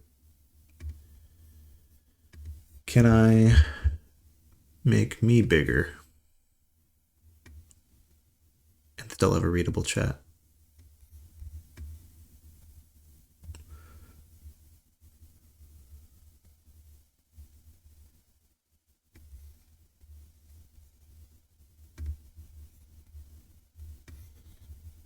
There.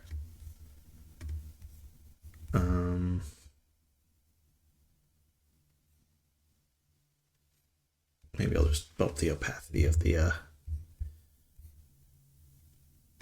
chat a little bit.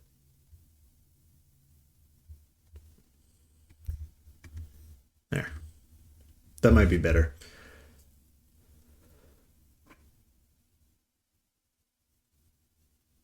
Yeah, I wanted because on the VOD I want people like if people watch it, I want it to be obvious who I'm responding to.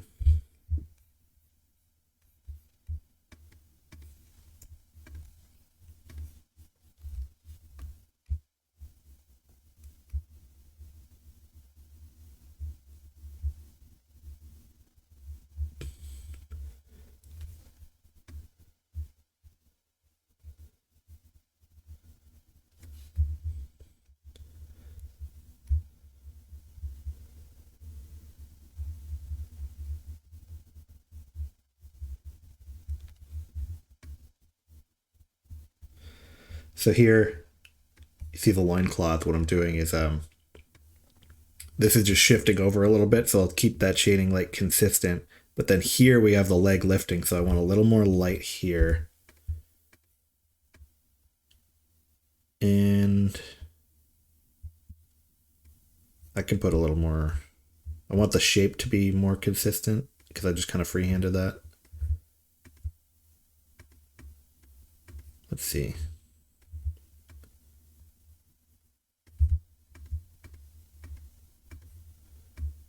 But then you get a little more light on this side because its leg is lifting.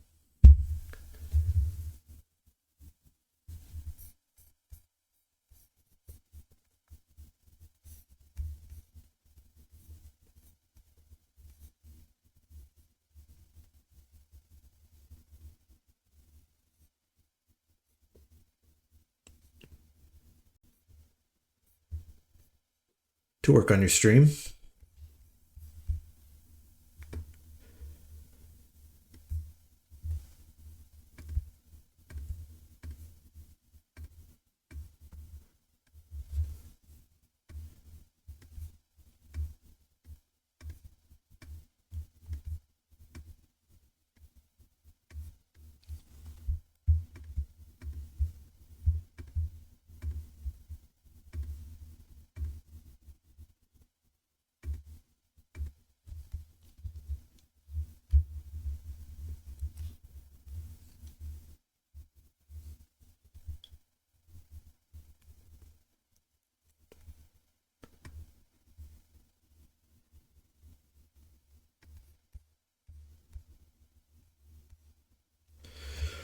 Yeah, I don't know what my schedule is going to be yet.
Yeah, I feel that.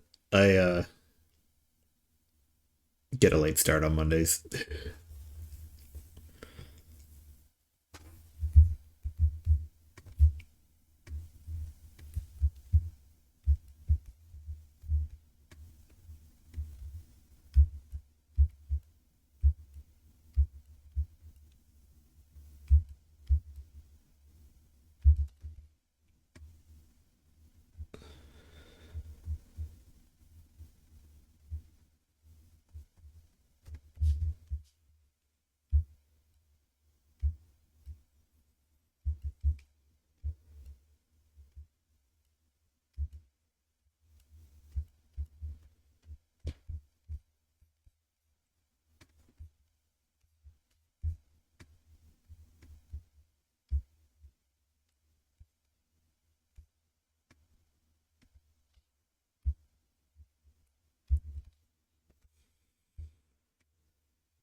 Did I just actually?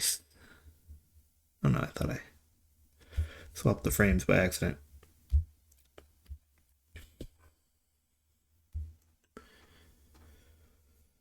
All right.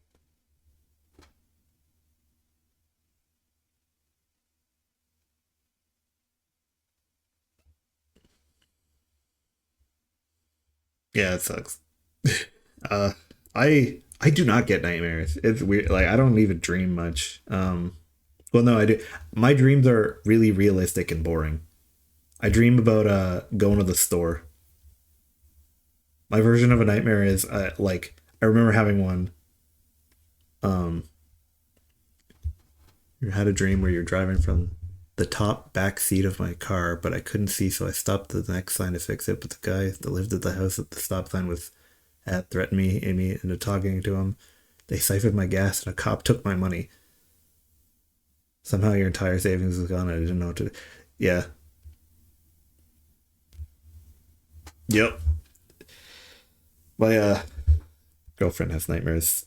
She always telling me about like stuff like that. That like it doesn't even make sense, but it's like, oh, that just bad things happen.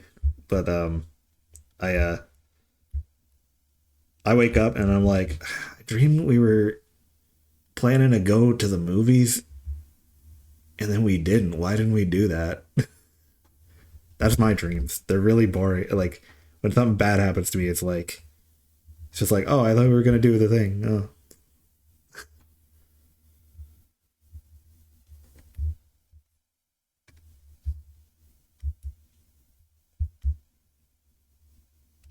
And then people are like, what were you talking about? What do you mean? We didn't. That wasn't a thing.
Okay, the loincloth is looking all right.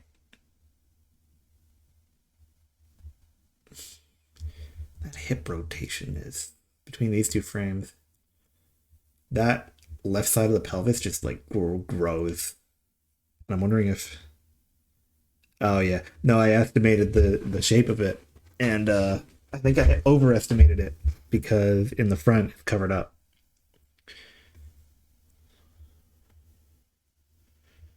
I think I maybe forgot to refine that before I went off. Okay, so this it's because this one is too big. The loincloth needs more room, and then that's fine. This needs more space up here.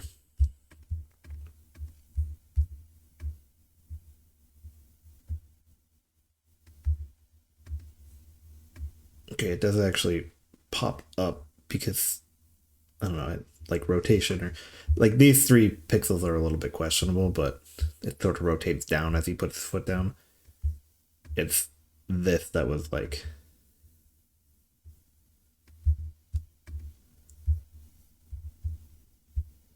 yeah.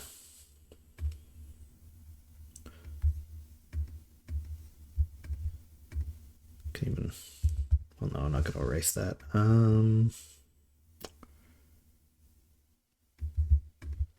Maybe even add an extra one to make it like. No, I can't because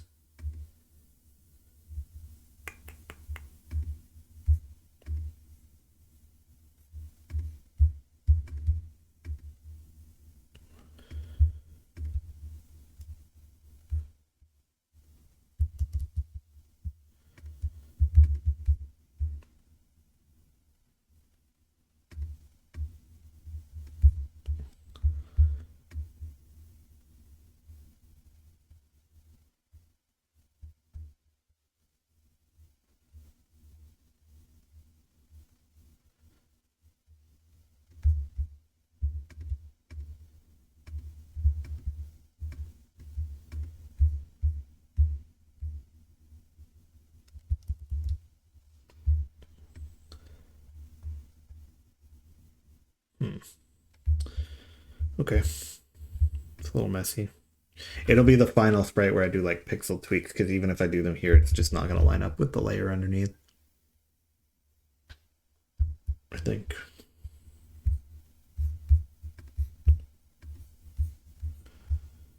So potentially the right call is just to not mess with it right now. Should be quite dark under here since we're seeing this from behind. I think a little bit like this is possibly sufficient.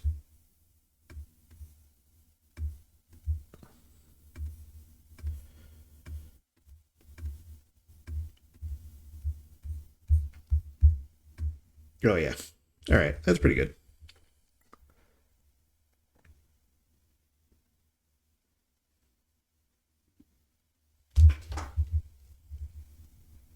Yeah,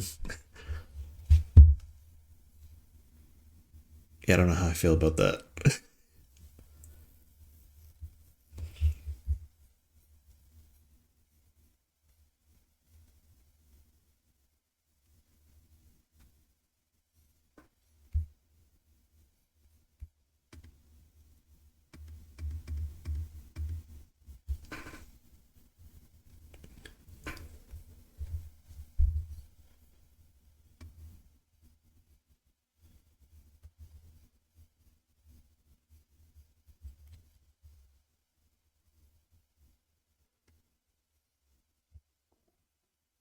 You know what?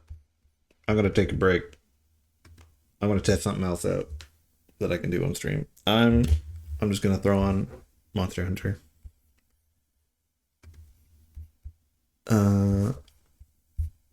Just gonna get it set up. I tested it. I don't know how it'll do because I don't have a capture card. What I do have is a Steam Deck that I can run Steam Link, and then on my Steam Deck have Chiaki, which can connect to my PlayStation. And it worked fine to play it from this room. If adding the extra connection of the stream makes a difference, we'll see.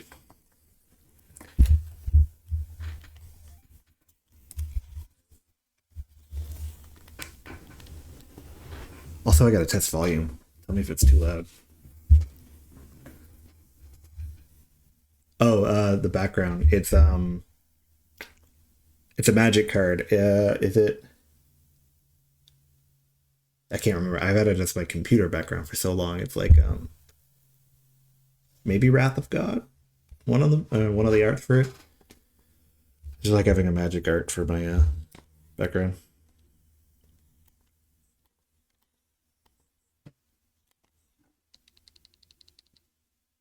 Okay.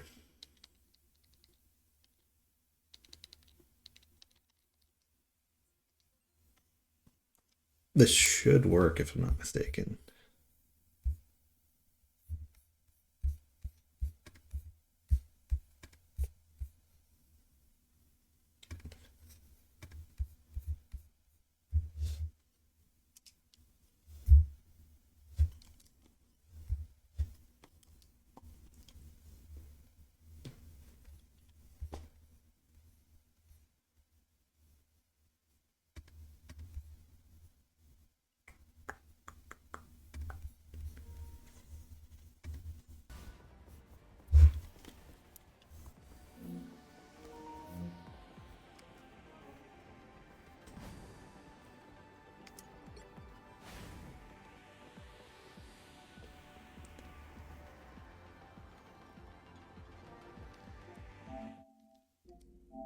Just a second. Okay.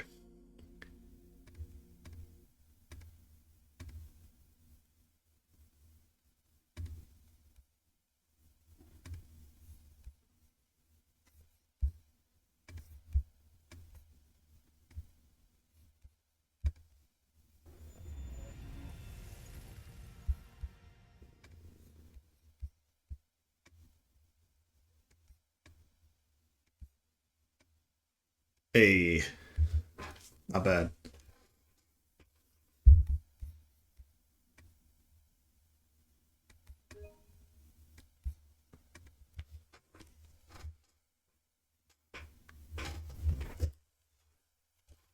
Guess I'll change my category.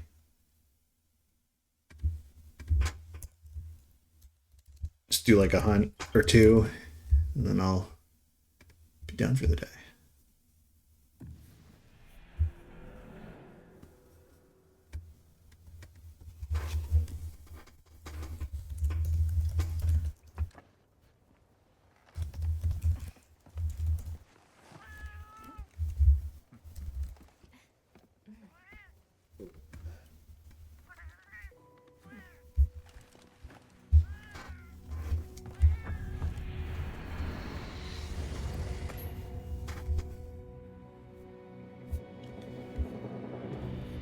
I gotta check my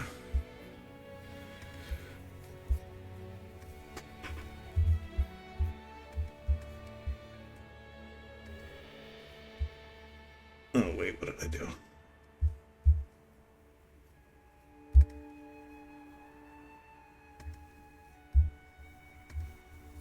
All right.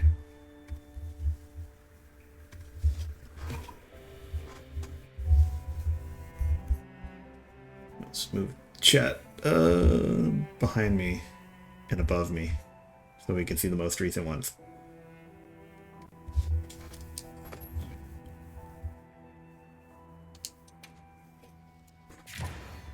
All right. You play Monster Hunter?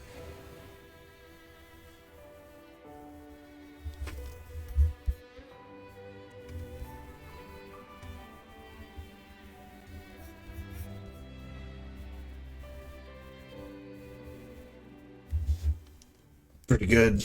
It's pretty good.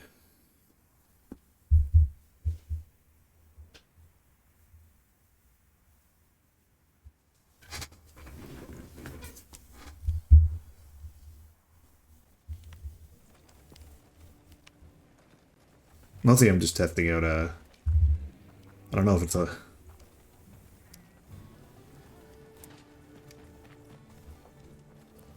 testing out if I can stream games when I want to, with the weird setup I have, and not really be missing out on like not having too much latency, or we'll see.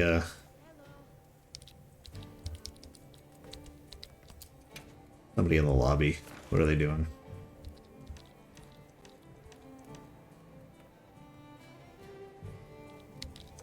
Yeah.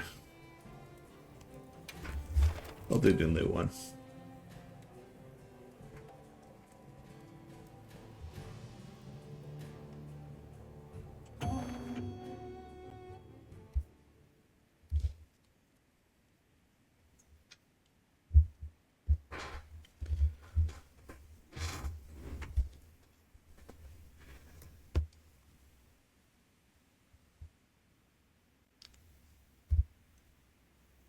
I'm kind of impressed at how it's working so far. I mean, it's loading right now, but yeah, so I got PlayStation is doing remote play to my Steam Deck, and then I have Steam Link to get it into my laptop, and this is all being run off a laptop. And then I'm running that through OBS.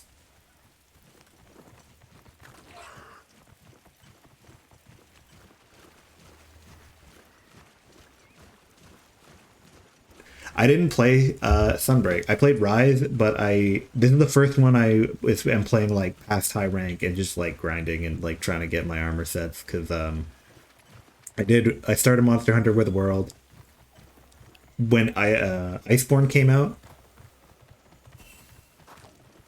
Yeah, I'm hoping the equipment seems to be working fine. Funny story. Gaming on a chain. Yeah, a big string of friggin' equipment. Oh, yeah, so I started with World. Then the DLC for that came out, Iceborne, and then I felt like, because it was my first one, I got used to playing World, but by the time it came out, I felt like I couldn't like go back to it, like I wouldn't know how to play anymore. And I just never got around to getting that one. How is the game audio compared to me talking, by the way? This is my first time streaming any game. I'm just booting it up to try.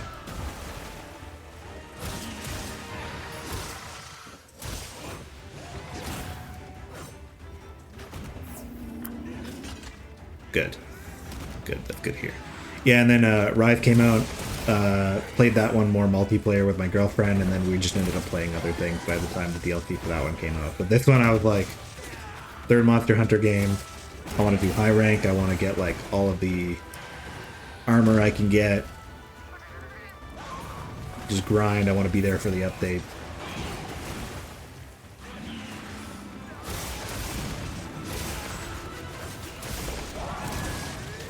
Oh, was that? All right.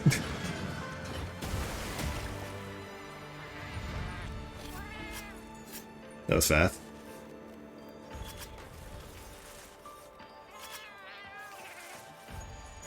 I like to play multiplayer. I like to just jump in a hunt.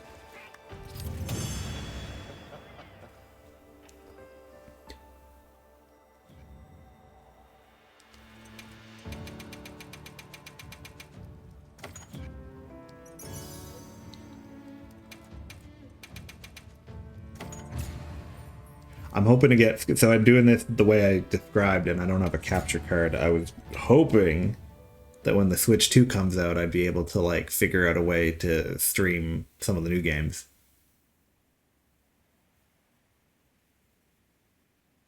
Citrus, yeah. I'm doing it through the Steam Deck though, so I don't know if you have one of those. But I think you can do it through a PC. I don't know if Chiaki specifically is available on I don't know what it's available on. They made it for the Steam Deck, but if you don't have that, they have like PlayStation Remote Play, and you can just you can hook up a controller and play. I've played on a laptop before, but on my old one, it was it was a little laggy. Depends on how old it is, I guess. But then Steam Link is just streaming the like video output to your to my laptop, and then I'm recording that.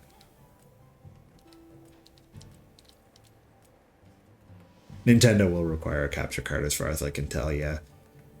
I did have one that worked on my old laptop, but it's not compatible anymore. So if I can bust out the old laptop and get Switch games running on that and then still stream, it might work. I had a MacBook, the like Intel MacBooks, and then yeah, yeah, true. They're not gonna do a remote play for the Switch natively. Funny story. This is an M2 MacBook, which I was able to get because we won $10,000 in the lottery, which was pretty nice. The one-time shot, kind of upgrade my laptop, do a few other things, and then I probably wouldn't be able to do this, or even I probably wouldn't even be able to develop my game if I didn't have it. Don't let them go to waste.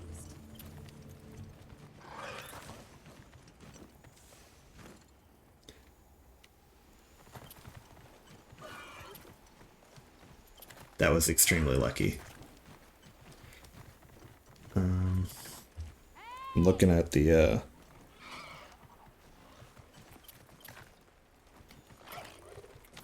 where are they? The really good news about latency is I'm looking at my OBS screen right now. I'm not even looking at my Steam Deck. And I'm experiencing like no lag. But I can't see well enough to see the little trail that points to where the other person is fighting the monster. Oh, there they are. Okay. Yeah, I'm playing off of my OBS screen. There we go. I can't jump down there. This map is confusing. With multiple levels.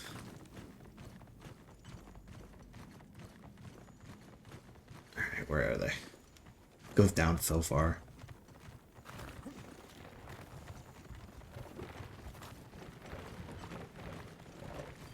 They're still down too.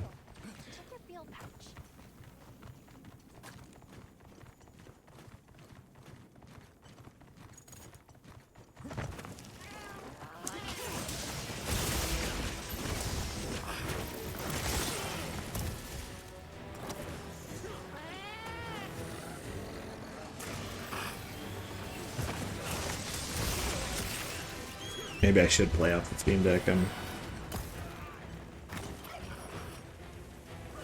gotta eat a ration. I didn't even have a meal. There we go.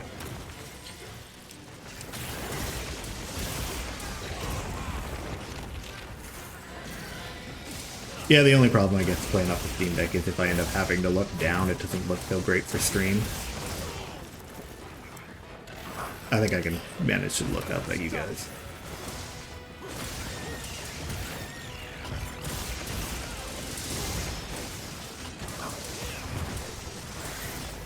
Insurance can be really good. I ended up getting a new car because somebody crashed into me and they were completely at fault, and I got it all covered. My car was totaled. They were like, the write-off. These hunt are ending really fast. I'm just jumping into... I wasn't even paying attention to what I was jumping into. They were almost done already.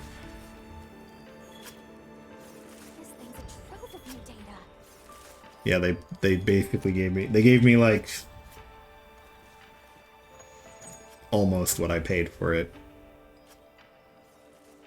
when I bought the car.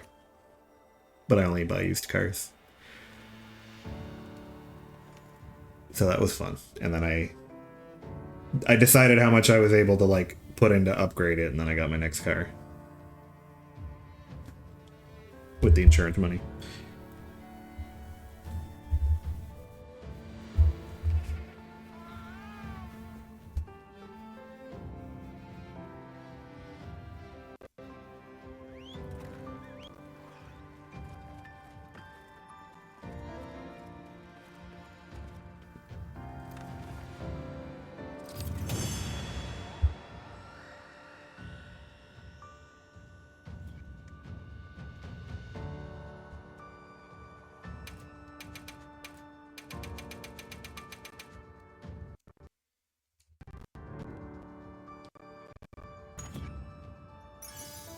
Yeah. You didn't get hurt, did you?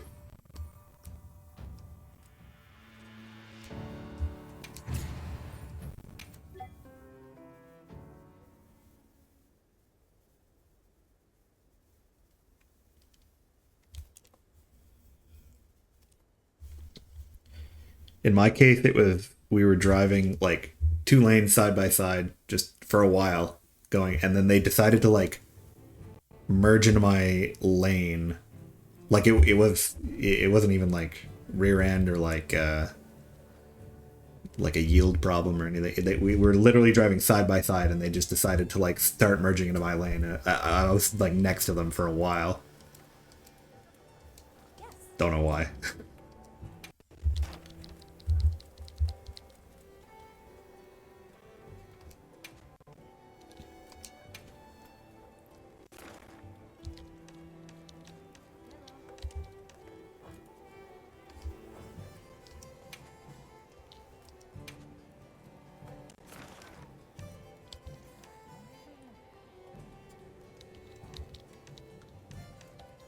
Don't want to do anything too long. How long have they been doing this one? 12 minutes ago. That's a little too long. Because I'm probably going to have to get off after this one.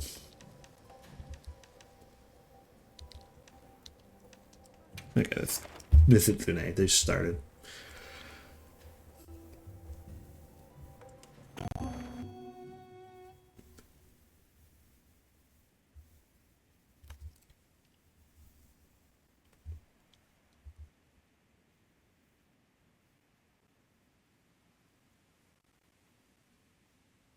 Oh, man.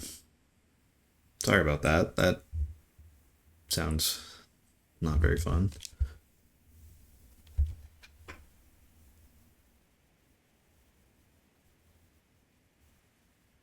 Fibula is... Can't remember if that's arm or leg. I'm going to look it up. Your hand, so I'm assuming it's arm. Oh, no. Yeah, the lower leg. Lower leg bone, right?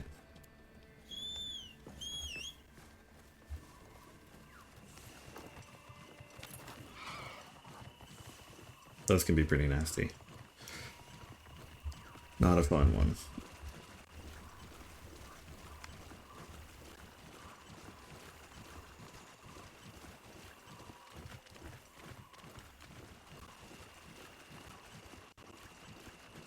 Don't touch that swimming bubble.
Oh well, I hope the thumb pain stops. Is anything else still hurting or just the thumb? Hopefully that recovers eventually for you.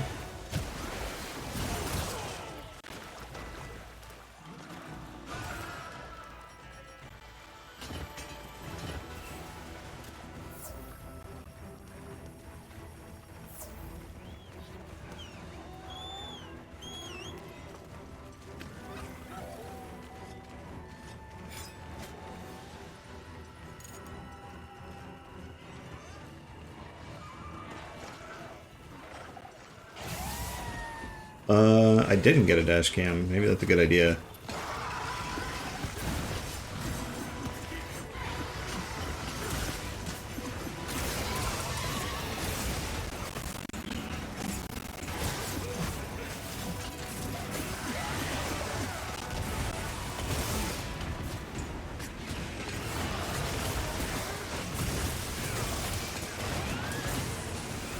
That would be a good idea.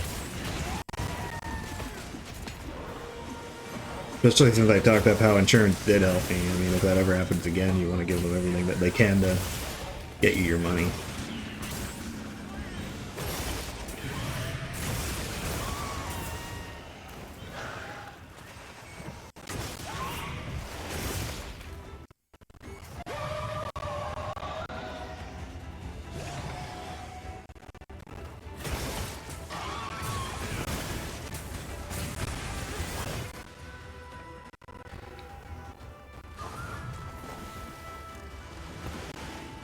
My schedule, I haven't really decided because just I didn't know how comfortable I would be streaming, but it's going pretty well. So, I mean, anytime I'm on making my game, probably a little bit every day, a couple hours a day, yeah, I think I'll try to be on like weekdays, not weekends, just because of like family commitments and stuff. I don't think I'll be able to. But yeah, weekdays, early in the day especially. I think I'm going to be working on my game most weekdays.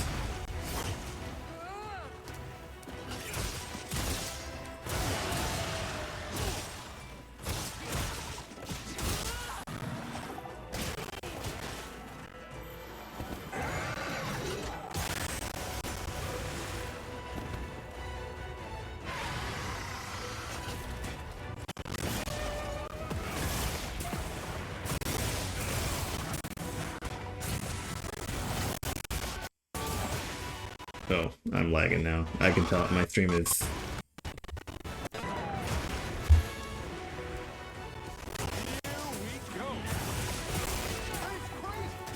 Oh. Sorry. Did you guys know it's hard to play a game and stream at the same time?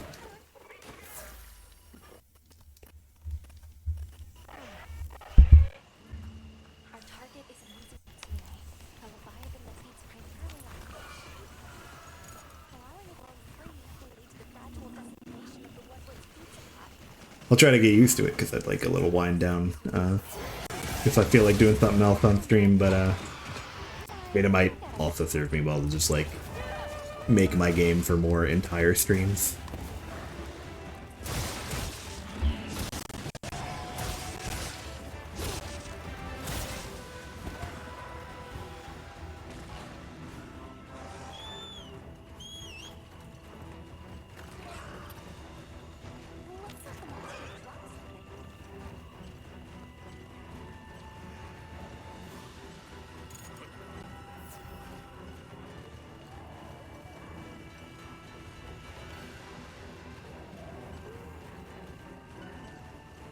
Yeah, it's the tech's working well, but my brain is not.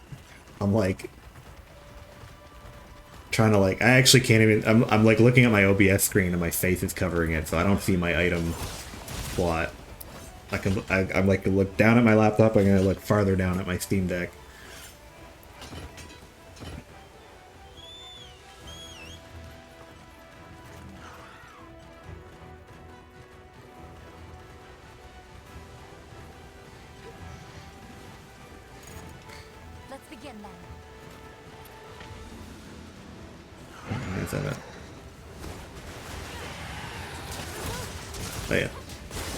Yeah, the only other traffic accident I was ever in, well, it wasn't traffic because that was the only car, was right after getting my new car that the insurance like partly paid for. I drove into a ditch because I was working like a night shift, super late at night. I was working like 8 at night to 4 a.m. and then driving from another town to get back home. And by the time I was home, I was so tired, I like got distracted by something and I just like drove into a ditch. And I was like, this is my brand new car. Not new car, I always buy used cars, but like new to me. Fuck. No damage though, so I lucked out. But I was trying to call a tow to like a small town outside of where I actually worked, which is where I lived, at like 5 in the morning, 4 in the morning. I suck.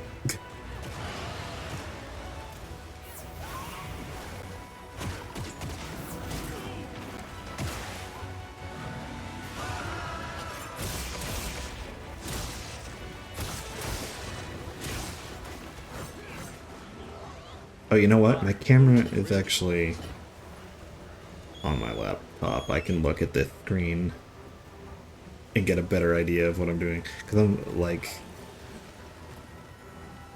This looks better.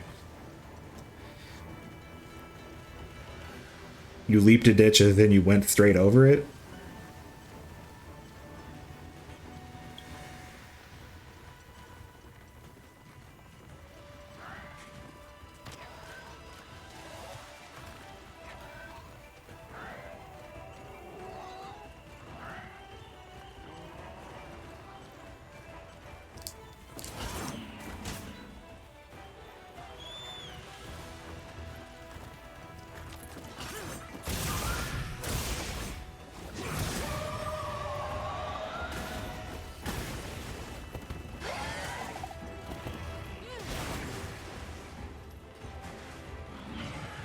I thought I was in a hunt with other people, but I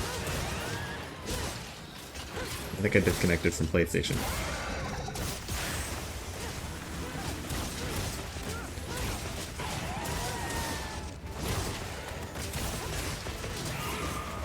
Well, I guess you said you don't play, but Rocco, Olivia, and Aletha are the just NPC hunters. So I must have disconnected. Hydroplaned off the turnpike and fell in over a hole for the storm drain that was bigger than my car. Jesus, that was probably really scary.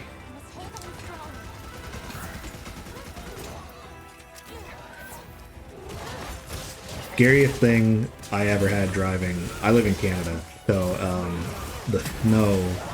When I the night shift I was talking about, I was driving home from like a shift at 4 in the morning, and it was like a whiteout like blizzard snowstorm, and transport truck drivers were coming by on the highway, and they will just like pass you and like spray snow in your face, and it was like I'm gonna end this game. That's about it for game and mostly for the stream for tonight, but I'll finish what I'm saying. The snow was just like drifting across the highway to the point where it looked like liquid. It looked like a moving ocean. You couldn't see the road, you couldn't see lines, couldn't see the side of the road. And truck drivers were just like flying by and just throwing snow up in my face. And I had one pass me by and I couldn't see anything. And I got like turned around, so like my car just started like spinning. And I couldn't tell when I was done spinning and the truck had passed me. I could not tell like what direction I was pointed in, whether I was like going home or going back to work. I couldn't even tell. Took me a while to figure it out, and I was like figuring it out thinking like there's more trucks coming and nobody can see me. It was terrifying. That's the most scared I've ever been. Yeah, I could see the lag too on my end. Not a perfect setup, but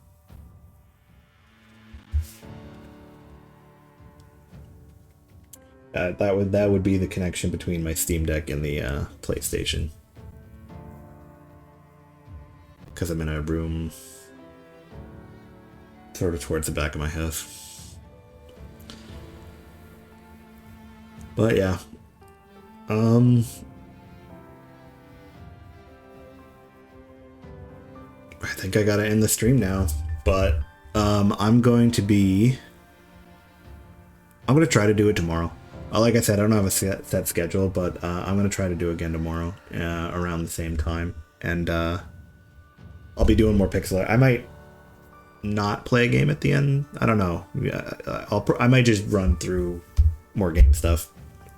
But I'll be doing pixel art.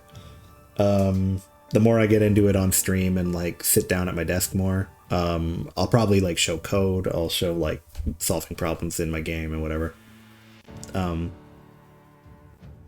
Yeah, I like to be like completely open about the development of, like, nothing's a secret. I don't know. I mean, who knows if it'll even be released? I'm trying, but like, better to have like more eyes on it and more people interested in it. So like, I'll show all my code. So if you're interested in that, see me back here. I'm glad you followed, and both of you followed. Yeah, thank you. This was fun. I'm gonna do it again. Yeah, I guess that's the end of the stream. I'm gonna turn it off now. But thank you guys very much. I hope I see you around.